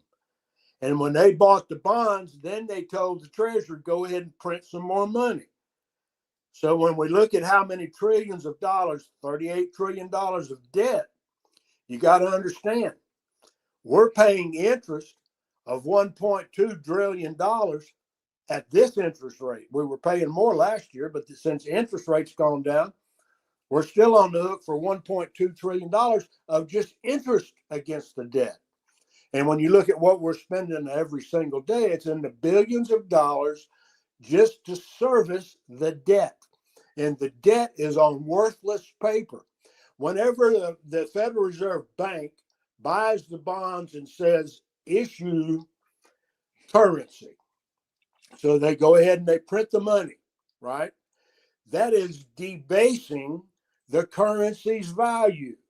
They're debasing the U.S. dollar. Well, okay, what do we have in history that we can go to? And I guess you got to go to Spain did it. England did it. We watched what happened in Venezuela. That's recent history. And that's where the central banks just start flooding, because to keep the lie alive, you have to let everybody think you're a wealthy, wealthy nation. We're $38 trillion in debt, and we're paying 1.2 just to service the debt, so they can blow a smoke and mirrors game with the paper. But when you see then, oh, inflation, well, wait a while. Is it truly inflation, or am I using a debased, devalued currency to buy goods? So if I flood currency into the system and I debase it, and the only people that are buying it is the Federal Reserve and not any foreign country, no foreign country showed up to buy 10-year bonds, 30-year bonds. And that used to be the most secure thing we had when we were asset backed, was our bonds. So now people have become wise. Well, you're just selling me fiat that's worthless, that if you want to put sanctions on me, well, then you can control my market in my country. You can control everything that I transport, everything that I do. And Iceland, Greenland, Greenland is all about the shipping lanes for exactly what I'm fixing to tell you. So these vaults, JP Morgan Chase says we have 750 million ounces of silver in our vaults. That's why we're able to issue the ATFs and all of the backing that we've got through in your pension fund. BlackRock's unloading US dollars, and guess where they're shipping their money to and buying into an economy? And it's not the US economy. They're buying into the Chinese economy. That's a fact. And they just sent out guidance from BlackRock to diminish yourself and start to transition into other assets than US bonds and US currency. So BlackRock, the largest corporation on the planet Earth, is saying, hey, man, we're going to get rid of, they're a $10 trillion company, and they're advising all of their people to get out and get into sound money. Whether you got to invest in gold in China or India, wherever, it doesn't matter. There's no silver in the vaults here to cover the COMEX. If all the paper came due today and everybody said, hey, I want to exchange my paper silver, you say, I've got this, JP Morgan Chase, you sold me this, and said that money's sitting in a depository, I want to take delivery of my silver. And if everybody did that, you'd soon find out in a single day they ain't got it to cover it. They don't have the physical silver to cover it. And here's the reason why. Industrial needs and requirement for silver have gone up by 52% this year. That's industries that when they got a silver contract, a paper contract with COMEX, they want delivery of the metal, and they're taking delivery of the metal. Elon Musk, Tesla, they got to have the silver. They got to have the actual metal. They don't want a piece of paper. So when they fill their contracts, they're filling them for delivery. So they've been taking it down, and every China, every solar panel, every battery that are, these new high-tech batteries are going to use like 3 ounces of silver per freaking battery. They got to have it. Yep. So in the having of it and the needing of it, the vaults are being depleted. If industrial demand stays at this level, say for 3 years, we cannot worldwide mining of silver cannot keep up with the requirements of industry. So what did Trump do the other day that no one in the media covered? He didn't go out and say that he did it, but he signed an executive order, and guess what he made? Silver, a strategic metal. We got to have it because we got to have reserves. So he wants to go out and he's buying 500 million ounces, and he's going to buy it over the next 90-day period. So what happens when you talk about supply and demand? You've got a limited supply and a massive demand, where even the United States federal government is saying, hey, we have to get a strategic reserve of silver, and we're going to need 500 million. Okay, so they're going to buy 500 million ounces. What happens to the price of silver? Skyrockets, goes up. And the estimates, I've seen estimates from inside banking sources, guidance saying that silver could hit before the end of this year, before the end of 2026, that it may hit anywhere from $357 to $400 an ounce. Now, That's insane. Well, it's we not were insane. told 5 years ago it could get up between $500 and $700 dollars an ounce. Well, it's going there, and it can't be stopped, and it ain't got nothing to do with our desire to have silver. It's industrial. When you think about AI, every data center, every time they build an airplane, I got 10 ounces of silver soldered plug-ins for airplanes. The guy robbed off an airplane out in a junkyard in Nevada. And they're all solid silver, But listen, so the requirements and the needs, these data centers are going to just be, God Almighty, I can't imagine what it's going to cost. Yeah, I've worked on them. On them, John. They're massive. They're massive, and I don't think anybody really understands what these data centers really mean, and how much power, water they require, and silver on top of that. And they are building them everywhere, all across this country. We got a meta center being built in Louisiana, and it's a massive project. But I'm going to tell you, where they're located at, they're going to have to bring in some kind of supplement to the grid over there, because they don't have enough electrical resources to handle it where they're building. But it's under construction. So, but with all of this being said, so now the hit's going to be when they can't fill their requirements, like Chase 2 weeks ago got a call on some of their put options, and that's when the COMEX says, okay, you got to pay up. And it was a $17 billion day. And guess what who did Chase go to get it? They had to go to the Federal Reserve to get it. They said, we're upside down in our paper position on silver, and it's massive. I'm talking about it was costing them jokers every day that when it was ticking up and going up $5 at a time, that's a margin call. You got to meet, okay, you want to hold that position, that's fine. Here's what you got to pay us to hold that position. And when they had to put up $17 billion to hold their position or liquidate their position and lose a shit ton more money, and that was their reality. And now what's Chase been doing? They're unloading it, billions here, losing $1 billion there, losing $1 billion there, and they're slowly now going long on silver. So their position long on silver means that they have come to the conclusion, we got to try to we have to fill these vaults before these jokers find out we ain't got shit. Yeah. Because they don't have the silver. Let me hop in here real quick, John Estabrooks, because I want to get chat involved here. Everybody watching live tonight, and if you're watching the replay, I would love to see your comment as well. So let me hop in here real quick and ask a question. Yeah, everybody thinks different. Everybody has their different idea of what they think's going on, and how this is all going to unfold. So here's my question. Do you guys believe that there's going to be a collapse of the economy and it's going to be ushered in the new golden age, Nasara Jasara? I know a lot of you do believe in that. Do you believe that it's going to be a collapse and it's going to be catastrophic and we're all going to be, every man for himself, stockpile silver, make sure you can grow food, and it's the survival of the fittest? What is your thought tonight on what John is talking about? Because when the roosters come, when the chickens come home to roost, and I've had Andy on here from Miles Franklin many a times, and we've talked about this paper silver that they have sold to people.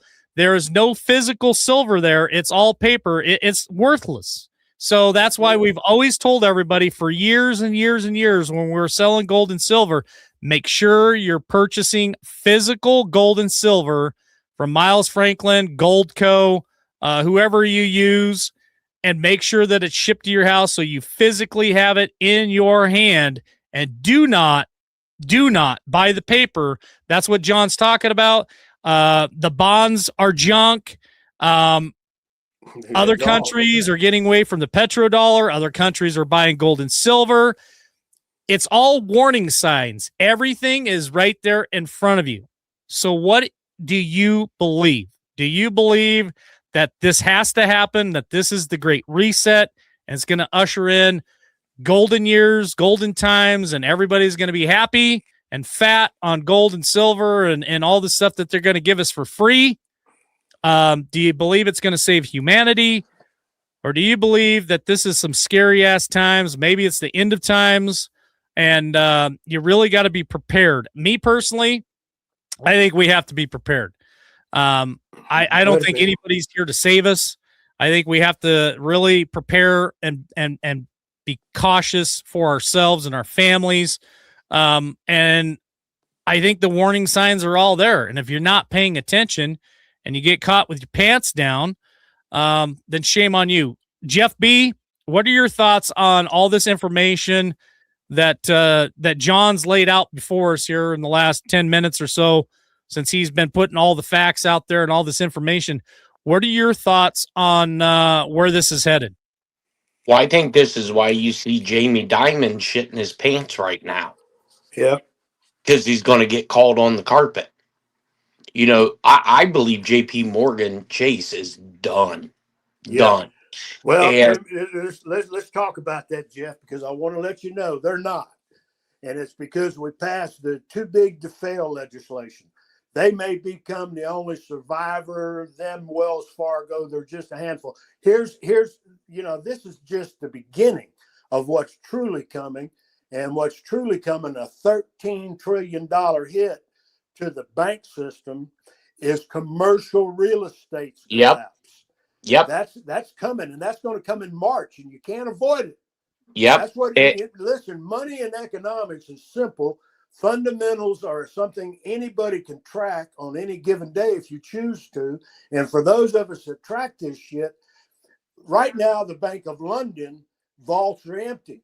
Well, they wanted to send the ship around, and guess where they were going to send? How the shipping channel that they use goes to Greenland. So they were going to export from the COMEX vaults silver that they needed to fill the demands from their public, because they don't have the silver in the Bank of London vaults to cover the people's requests. So they were going to send their little ship over and take silver supply, what's remaining in COMEX, which I don't think is that many, might be a couple of tons. But at any rate, and guess what Donald Trump, he says, well, we not only have an import tariff, we have an export tariff. Yep. On strategic metals that he just made a strategic deal. So now, no, we can't do that. You'll deplete our strategic reserves that we're building up in physical silver. But you can get it if you want to, but you're going to pay a 25% tariff on it. So now, if it's priced at $137 in Shanghai, and you take 25% of that and say, before we'll ship you one bar of your shit, you're going to give us that into our U.S. Treasury. He's got him by the nads. Now, there's two possibilities, because they just had an emergency meeting where Jamie Dimon, Bassett, and everybody went to Basel, Switzerland, and they sat down. And what is Basel?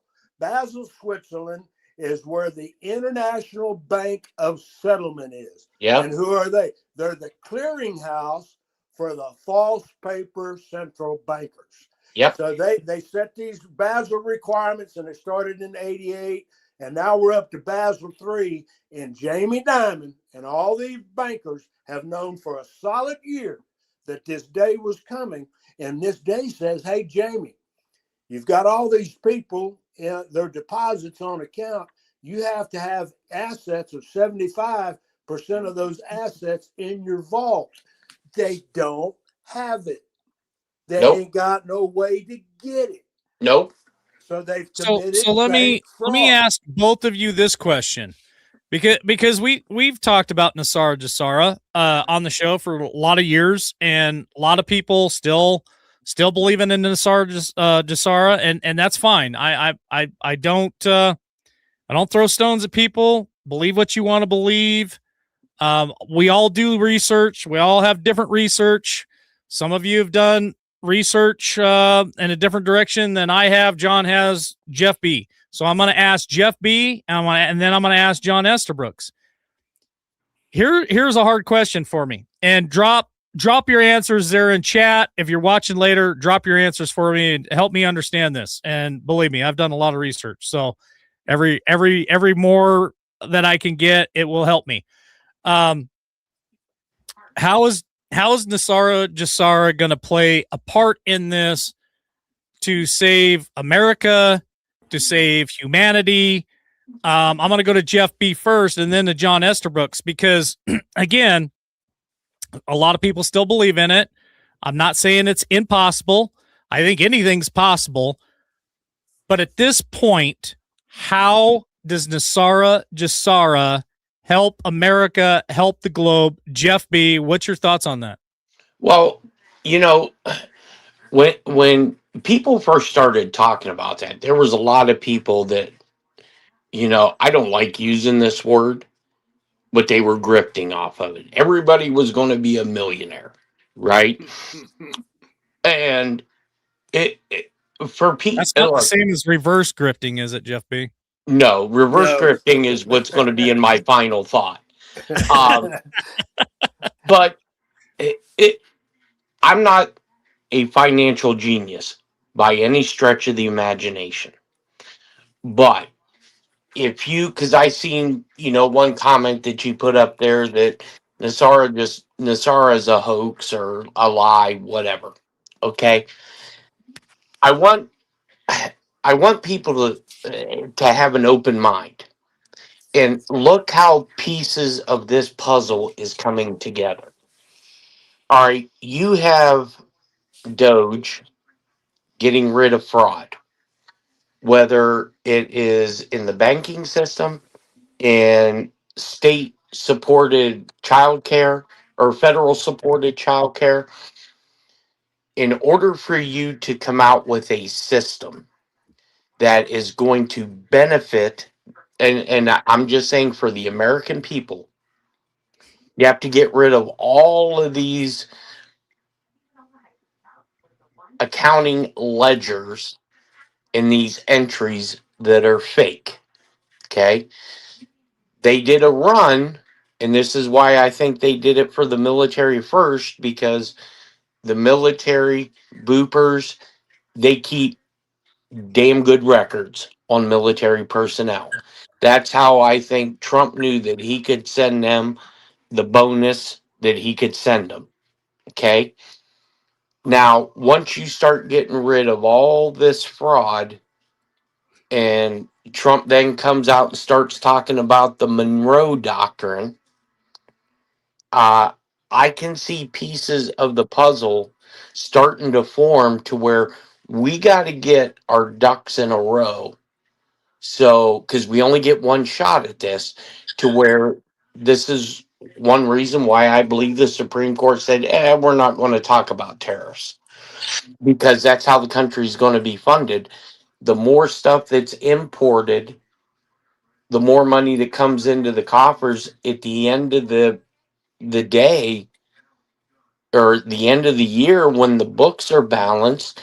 Let's say every American gets, kind of like Alaska, you get a dividend check. And that dividend check is, what the the inkeep, what the profits were for the country, both imports and exports. That's what I think your Nassar is. I don't think it's a big $1 million. Trump said, everyone's going to get a 2,000, minimum $2,000 check. Um, I think that's coming. I think he got a little bit ahead of the ball because there was a plan in place with Bassett. Um, but what I will say, watch Davos.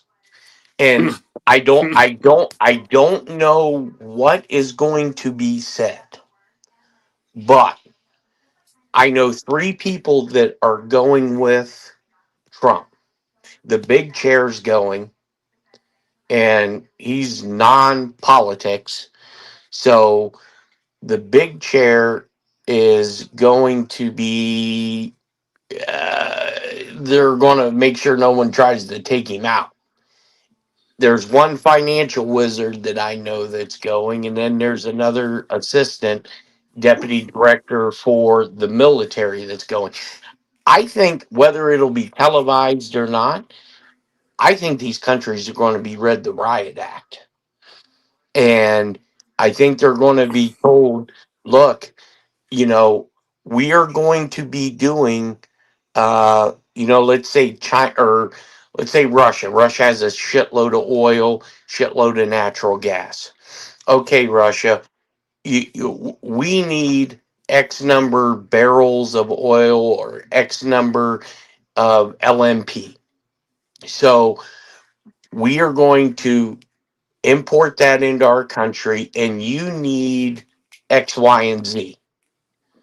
And if you read the Monroe Doctrine, that's kind of like what is, uh, you know, being said that we'll take care of our own first. Anything that's left over, we can then exchange for stuff that we need. So the financial collapse. I mean, you can feel it.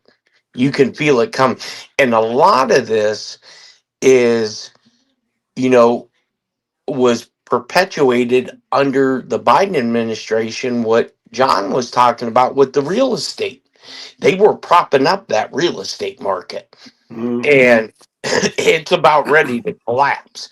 And it's going to be very, very interesting to see how this is going to play out. But I I don't I believe 200 because Trump's a showman. Trump's not a politician. Trump likes to bloviate.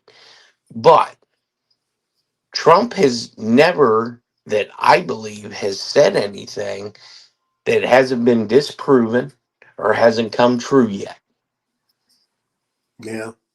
Well, I'm going to And tell John you, S. Jeff. Brooks. Let me John tell you S. something. Brooks, what are your thoughts? I'm going to ask you the same question. What are your thoughts on Nasara Jasara? How does that look like to you? How will it affect America and the globe? What are your thoughts Well, on that? the first thing I want to clarify, those documents exist. I mean, they're legitimate documents and mhm, legitimate plans, and you have to understand, if that truly was implemented, that means a return to sound asset-backed currency, yeah, whether it's gold, silver, oil. If you're in South Africa and it's diamonds, whatever you choose to back your currency up, and you have to have those assets held in a sovereign for your country. Your nation has a sovereign wealth fund. Does America have a sovereign? Oh, Trump did that. So if you have a sovereign wealth fund, all the assets, and why is Trump so key? Rare earth minerals. We need the oil from Venezuela. We're not going to let mhm, China keep exporting this oil. Everything he's doing, what does Greenland have that we absolutely have to have for strategic? I mean, for our security, it's not the nice big piece of land or the shipping lanes. It's the rare earth minerals. So all of those being said, so if Nasara is implemented and every nation returns to a sovereign currency for that nation, there is no fiat currency anywhere on the planet. Every nation has some asset that they can use for exchange mechanism with all other nations, but all exchange has to have parity. What is Trump attempting to do with his tariffs? You want to be equal with us?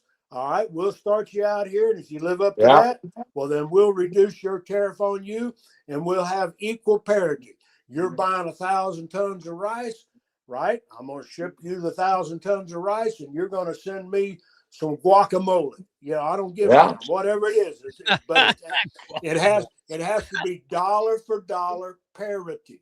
So what will that mean? So then all currencies on the planet would have parity. That way, when I travel with the U.S. dollar and I show up in London and I walk up to an exchange counter because I can't buy anything with a US dollar. I got to get some freaking euros, and I got to give them $2.70 of US paper money to get a single euro that won't buy you get a cup of coffee. But the bottom line is you've always got, like, I love going to Brazil because my dollar bought a lot down in Brazil. $1, well, I would get 7 reals, and I could buy stuff, and it was neat the way the economies work, huh? But when it's parity, it'd be 1 for 1. 1 real, $1. So you could go and travel wherever you want to go, and there wouldn't be all the currency exchange issues, because that was all created by the Bank of London, the International Bank of Settlement, to control people, to fix anybody that don't want to come into our central banking system. We'll collapse your entire economy, and we'll kill your leaders. What did Muammar Gaddafi died because he wouldn't come off his gold standard. Yep. And that's why they killed him. So here's the thing. It's happening. Go ahead. It's happening. And now you got that option. Gasara, sound money. U.S. return to sound money, or they go for the latest Basel plan when they had their little emergency deal. Do you think that we can get the people to accept a computer unit as a medium of exchange? Well, what would that be? And what did we tell them? Louisiana legislated it. We will not accept a central bank digital currency. Oh, well, it won't be a currency. It'll just be a unit. And, instead of having dollars, you'll have units of exchange. Well, what's the unit? What value is it? It's just another scam for them to control everybody, not just us. They want to control the planet. These are globalists. And I listened to Davos today, Scott Besson. I'm trying to think of the old guy. But anyhow, Maria Barcelona had old Scott Besson on, and he fed the storyline that he's got to feed. He's the U.S. Treasury guy. He's the head of the Treasury. So he gives them the narrative and talks about how great the reduction of inflation and everything that President Trump's done. He stayed on the talking points, but he never broached anything to do with gold, silver. He didn't say, what did Trump do last week?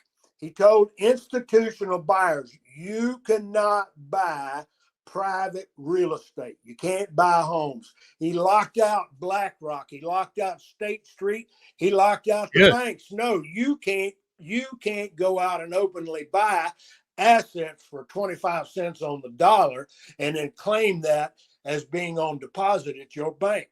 So he locked them out of a mechanism for cheating. Good. It's the same thing I see. I see this entire deal. Now I'm going to have to break some sad news to everybody, because I just learned about this about 2 hours before coming on the show.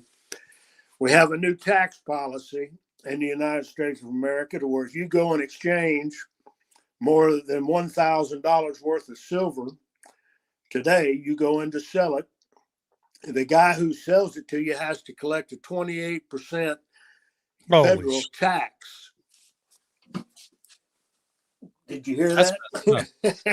Well, it is, but it's their knowing. So here's what I advise you. And I don't know. I'm not advising nobody. I'm not a financial advisor, but I know my guy. Yeah, let's redact that. Hurry. I know all the guys that are good financial people and that I buy and exchange silver with and deal with. And if I went in, and if that's the guideline, anything over $1,000, I'd only carry in $995 and exchange it, without any requirement, putting a force. Do a little bit at a time for sure. That's it, brother. And here's the deal: I'm not selling at this price. I'm going to sell. I wouldn't even think about it. And then I'm going to tell you. Here's another thing. I'm going to give you some sound. What I know that's going to be true. And what's that old cat, Kevin O'Leary, huh? What's it, Mr. Money or whatever? I don't know. I was listening to a podcast that he was on. And sure enough, physical silver is a great play right now. It really is. It's a good move. And if you're making, if you got it at 18, you're as happy as a hog eating slop, even if they take 28%. You still made large profit. Good. But here's the real play. If you wanted to invest in something, you find the miners, the silver miners, because that's going to be 30 years, 50 years, 20 years. That's where the big money's going to be. And that's going to get one that buys and pays dividends. So you got a passive income from your mining shares, but get into gold mining, silver mining, and invest in John those S. people. Brooks, there's a big mine. There's a big mine getting ready to open up for silver and copper about an hour from my property. We need to talk off air. Okay. I'll reach out to them. We'll see what we can do. But they've got some of the biggest silver deposits in the state of Idaho. And I need to get some I need to get some info from you.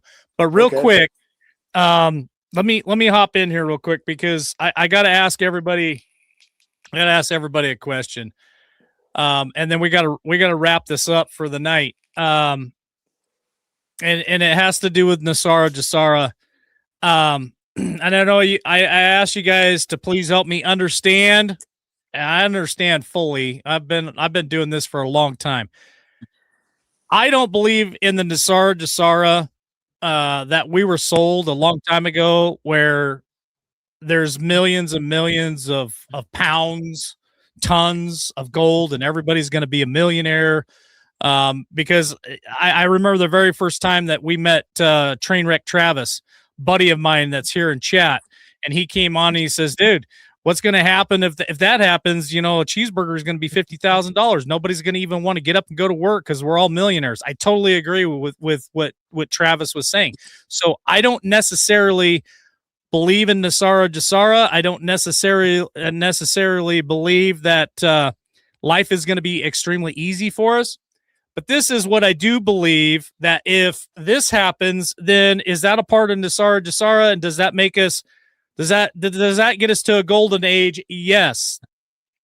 What I believe in is, with this administration and with us pushing so hard, if he could accomplish getting rid of property tax, if he could get rid of income tax, if we could live a simpler life where we're only taxed on maybe what we buy and not what we make and everything else, if he can get rid of the taxes on Social Security, if he can get rid of taxes on overtime, which I know he already has, but that wasn't good enough for me. You're only allowed like $12,000 or maybe $25,000 a year to write off on your taxes for overtime. I want all my overtime non-taxed. I mean, I'm working my ass off. I shouldn't be taxed on overtime. So if he can accomplish those things, then yes, I believe if that's part of NESARA GESARA, then I believe in that part. I believe in making our lives better by not breaking the chains of slavery, because we are slaves to the system and we are slaves to taxes. And so if we can get all of that under control, if we can bring the hyperinflation down, if the cost of homes come down, if the cost of vehicles come down, if the cost of milk and eggs and groceries and all the stuff comes down, and we can, and I like Carlene's comment there. She says we're going back to 1955 prices and a flat tax.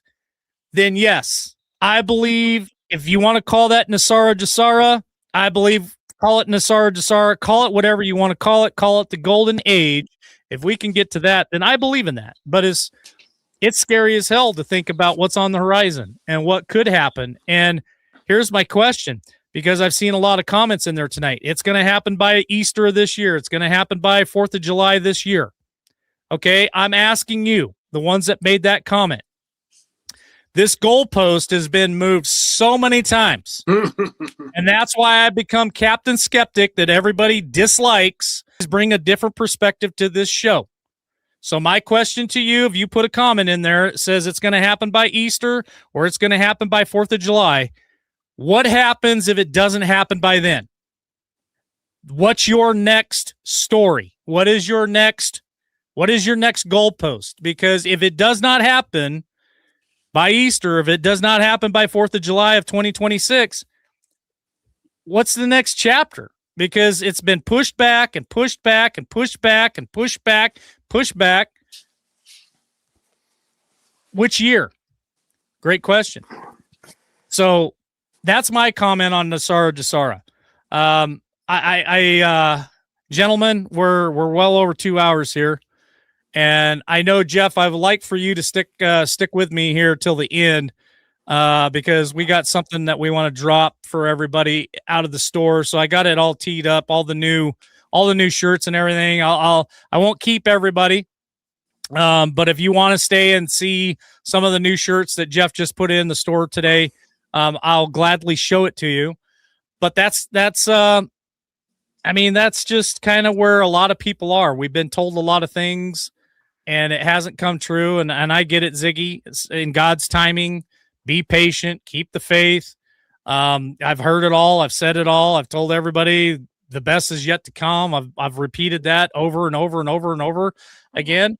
And I still believe, and I believe that, yes, a lot of things can change, and I'm hoping for the best. Believe me, I want the taxes to be reformed. I want things to change. I want our lives to get easier. I want our lives to get better. I want more money in my pocket. I want my kids to be able to buy a frickin' house. And I want that. But I want to stay logical, and I want to stay in reality. And so that's why I'm Captain Skeptic, and I yield to my brother John Estabrooks, and I ask him for his final thought tonight. All right, buddy. I'm going to tell you. There's some posts when they took place, and it talked about a near-death experience. Suffering from an economic downturn that we're going to witness. We're going to witness it before spring of this year. I'm talking about regional bank closures.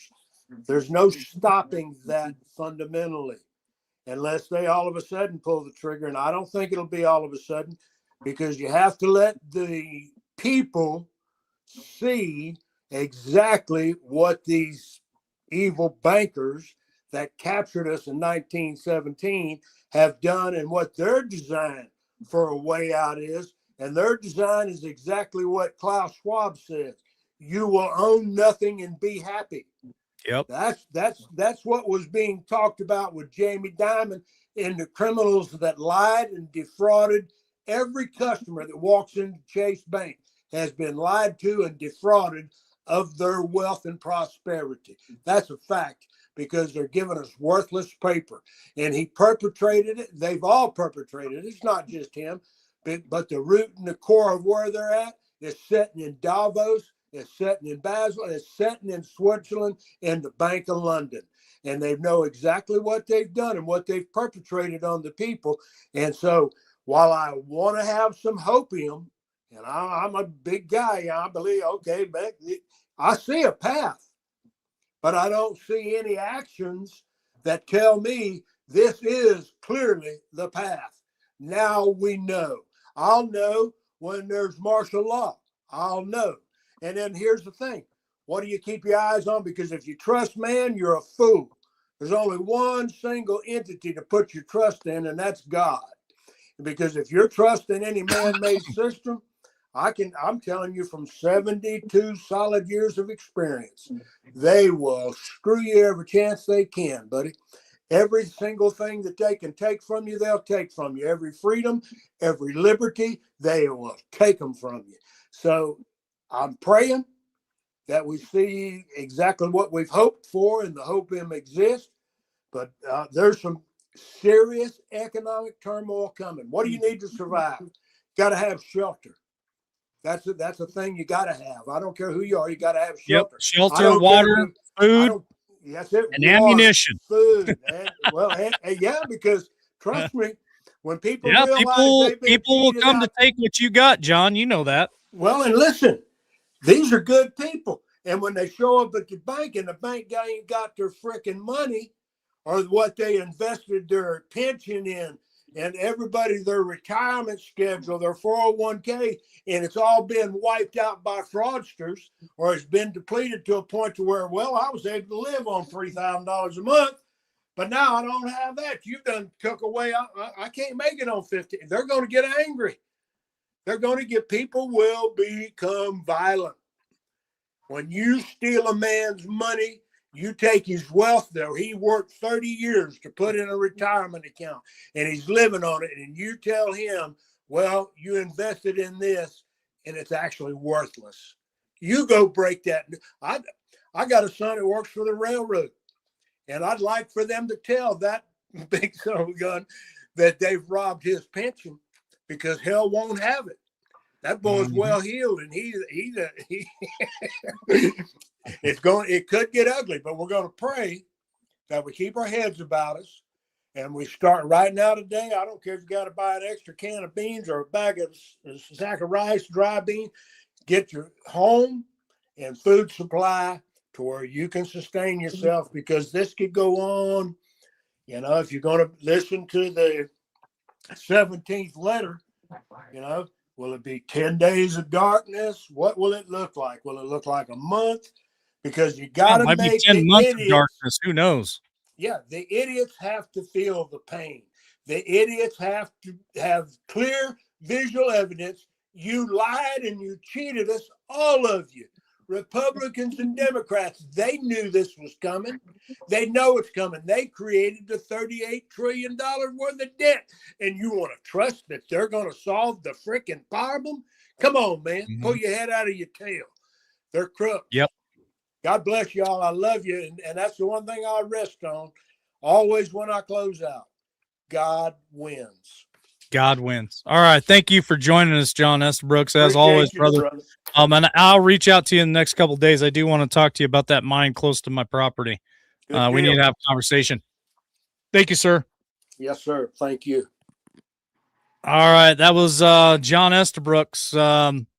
Great friend, great brother, a man of faith. If I haven't learned anything else about John Estabrooks in the last 5 years, he is a man of faith, and we do believe, but I have to be rational. I have to be logical. I have to really pay attention to the signs that are in front of me, and I can't just blindly go along just because everyone else is. Because in the thumbnail, one of George Patton's General Patton's greatest comments, I think, is if everybody in the room is thinking the same, then somebody's not thinking.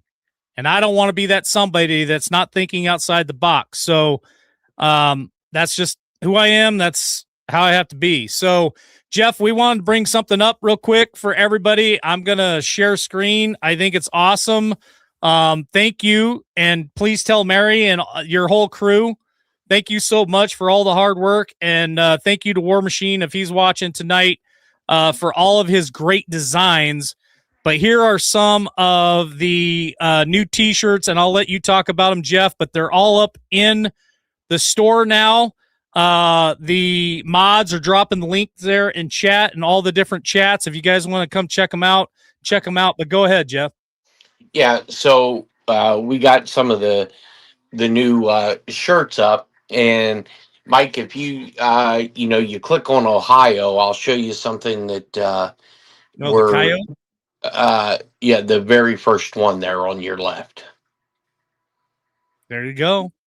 Okay, so now we have it to where you can, for your color, we are putting in all the colors that we can get for this particular brand of a shirt, and we got a color chart down there, so you can see what the color is going to look like. And what we're going to do from now until the end of the month, when you place an order, let's say you buy the Ohio Animal t-shirt or whatever shirt you buy, we're going to include 2 free stickers, so you guys can get a feel for what the sticker, the quality of the sticker print is going to look like. So you won't have to do anything. I let the guys in the back know that if somebody orders 50 shirts, make sure that they get 100 stickers of the same Look at this. Things- Look at this cool one here that War Machine made for us. Yeah, it's a cool t-shirt, man. Jeff, we've got talk about real quick before I get your final thought. Talk about how close are we getting for the tumblers and how cool are the tumblers? Who keeps Well, bugging you for a tumbler? huh? Who keeps bugging you for a tumbler? I would think that would be the host. So we got the prints on the tumblers done. We started testing the application of it. We showed it to Mike, and Mike was like, "Why don't I have this in my hands right now?" So we got the three designs that War Machine come up with. We got those going out to LW. They should probably ship here within a day or two. And we, as soon as Mike gives us the go ahead, the first templates are going to be for 32-ounce tumblers with the straw, and we'll put a picture of it once Mike tells us tonight it's a good go ahead, or if he wants to wait and get it in his hands first. But we're going to make those pretty affordable. I think the quality of it, and definitely the Quality quality is of amazing. I'm going to the, tell the you right now, the quality is amazing. And I didn't have time to do it tonight. Maybe Tammy and I can do it tomorrow. All of you that have sent us pictures of you wearing our merchandise. I know Chase sent me one the other day. Rosemary sent one. I'll put those up if you don't mind. I'll put them up on screen and let you guys, let people see you guys wearing our stuff. How cool is this one that War yeah. Machine made right here? This is the 250-year anniversary T-shirt. What are your thoughts on this, Jeff? Yeah, I mean, I'm 100% colorblind, so I'm probably not seeing what everybody else is seeing, but what I see, I I haven't seen anybody come up with anything like this. This is, I mean, the amount of quality that War Machine is coming out with is unbelievable, and I can't wait till this project's done, because we're going to start going into my project for merchandise, and it's going to be really cool for all the veterans out there, and active and veterans. So it's going to be really cool. And we also have another project after Jeff's for the kids that you guys are going to love too. So again, we've got, I believe, 45 states are complete. And I think War Machine's working on the last 5, but this one's pretty cool too. Build and fight for the glory of God. Pretty neat t-shirt, Liberty Warrior Nation down there. These are all the colors that you guys can pick from. Jeff and his team put that together. So all kinds of different colors of t-shirts that you could choose from. But yeah, a lot of different shirts, a lot of different styles. This is one of our hottest ones right here, which is the other 250-year anniversary t-shirt that we got. I own this one, and the quality is really great, and they fit awesome. So thank you, Jeff, and your team for putting this all together, and for making this stuff happen for all of our listeners and stuff. And I hope Travis, if you and your mom got your t-shirts, I don't know if he stayed or if he left, but send me some pics. Would love to see it. So what's your final thought, Jeff? My final thought's going to go back to what your comments were on the goalpost. Yeah, I think the goalpost have been moved and moved and moved, and it's discouraging. But my thought process is on the goalpost is who set the goalpost. People Yeah. who, and I'm not saying we know anything, but uh, the goalpost was set by people who probably didn't know shit, and they were doing it to make money, which is sad. And that's why, on our segments, I like to say we're reverse grifters, because because we're between the gifts that we're giving out and the other projects that we got, coming up. It's good to be able to give back to people and give them, allow them to get some merchandise that they'll actually like. Um, and also, I think if I was sitting in Davos, Switzerland right now, and I wasn't an American, and I wasn't part of the American delegation, I'd be scared shitless because I can only imagine, and I can't wait, and I hope the big chair is able to tell me some stuff. Uh, because I think there's going to be some very interesting conversations that happen in those rooms. It's going to be pretty interesting. What comes about in the next 6 months. Like I said, I think is really going to set the tone, and we'll see either what we want to see, or Yeah. hoping that we'll see, or there's going to be some disappointed people. So I have no idea what direction it's going to go. Well, and I think what it boils down to is we know Trump has a huge ego, and Trump wants his legacy to be firm. Mm-hmm. So, all right, Mike. Well, hey, All right. and do we really want to tell the viewers the real reason why Tammy is in here? We and this goes out because I was telling Mike earlier, these two go at it like brother and sister. So I'm gonna be like that adopted brother that nobody likes. Tammy, you're fired. I love you, Tammy. Mike, have a good evening.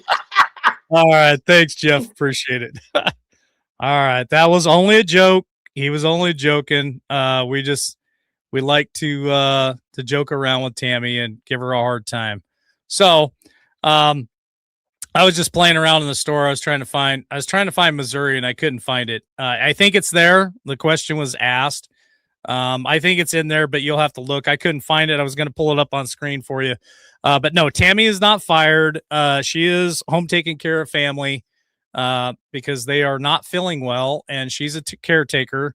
And so, again, this is the end of the show. My final thought's going to be this. Thank you guys for all your love, all your support, for always being here and supporting this channel, whether it be financially or whether it be just emotionally or through your prayers or just through your views, through your likes, subscriptions, shares, and all that stuff. Thank you for all that support. Tammy needs your support more than ever right now.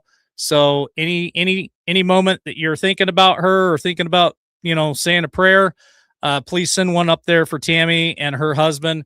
He's the one that needs the prayers the most. He's not feeling well. He's okay, but he doesn't feel well. And so we're praying for his healing and so that he can get his life back to normal and get back to doing what he's doing. Jeff says Missouri will be up in 5 minutes. So we have it, just isn't in the store yet. So Jeff's going to work on that.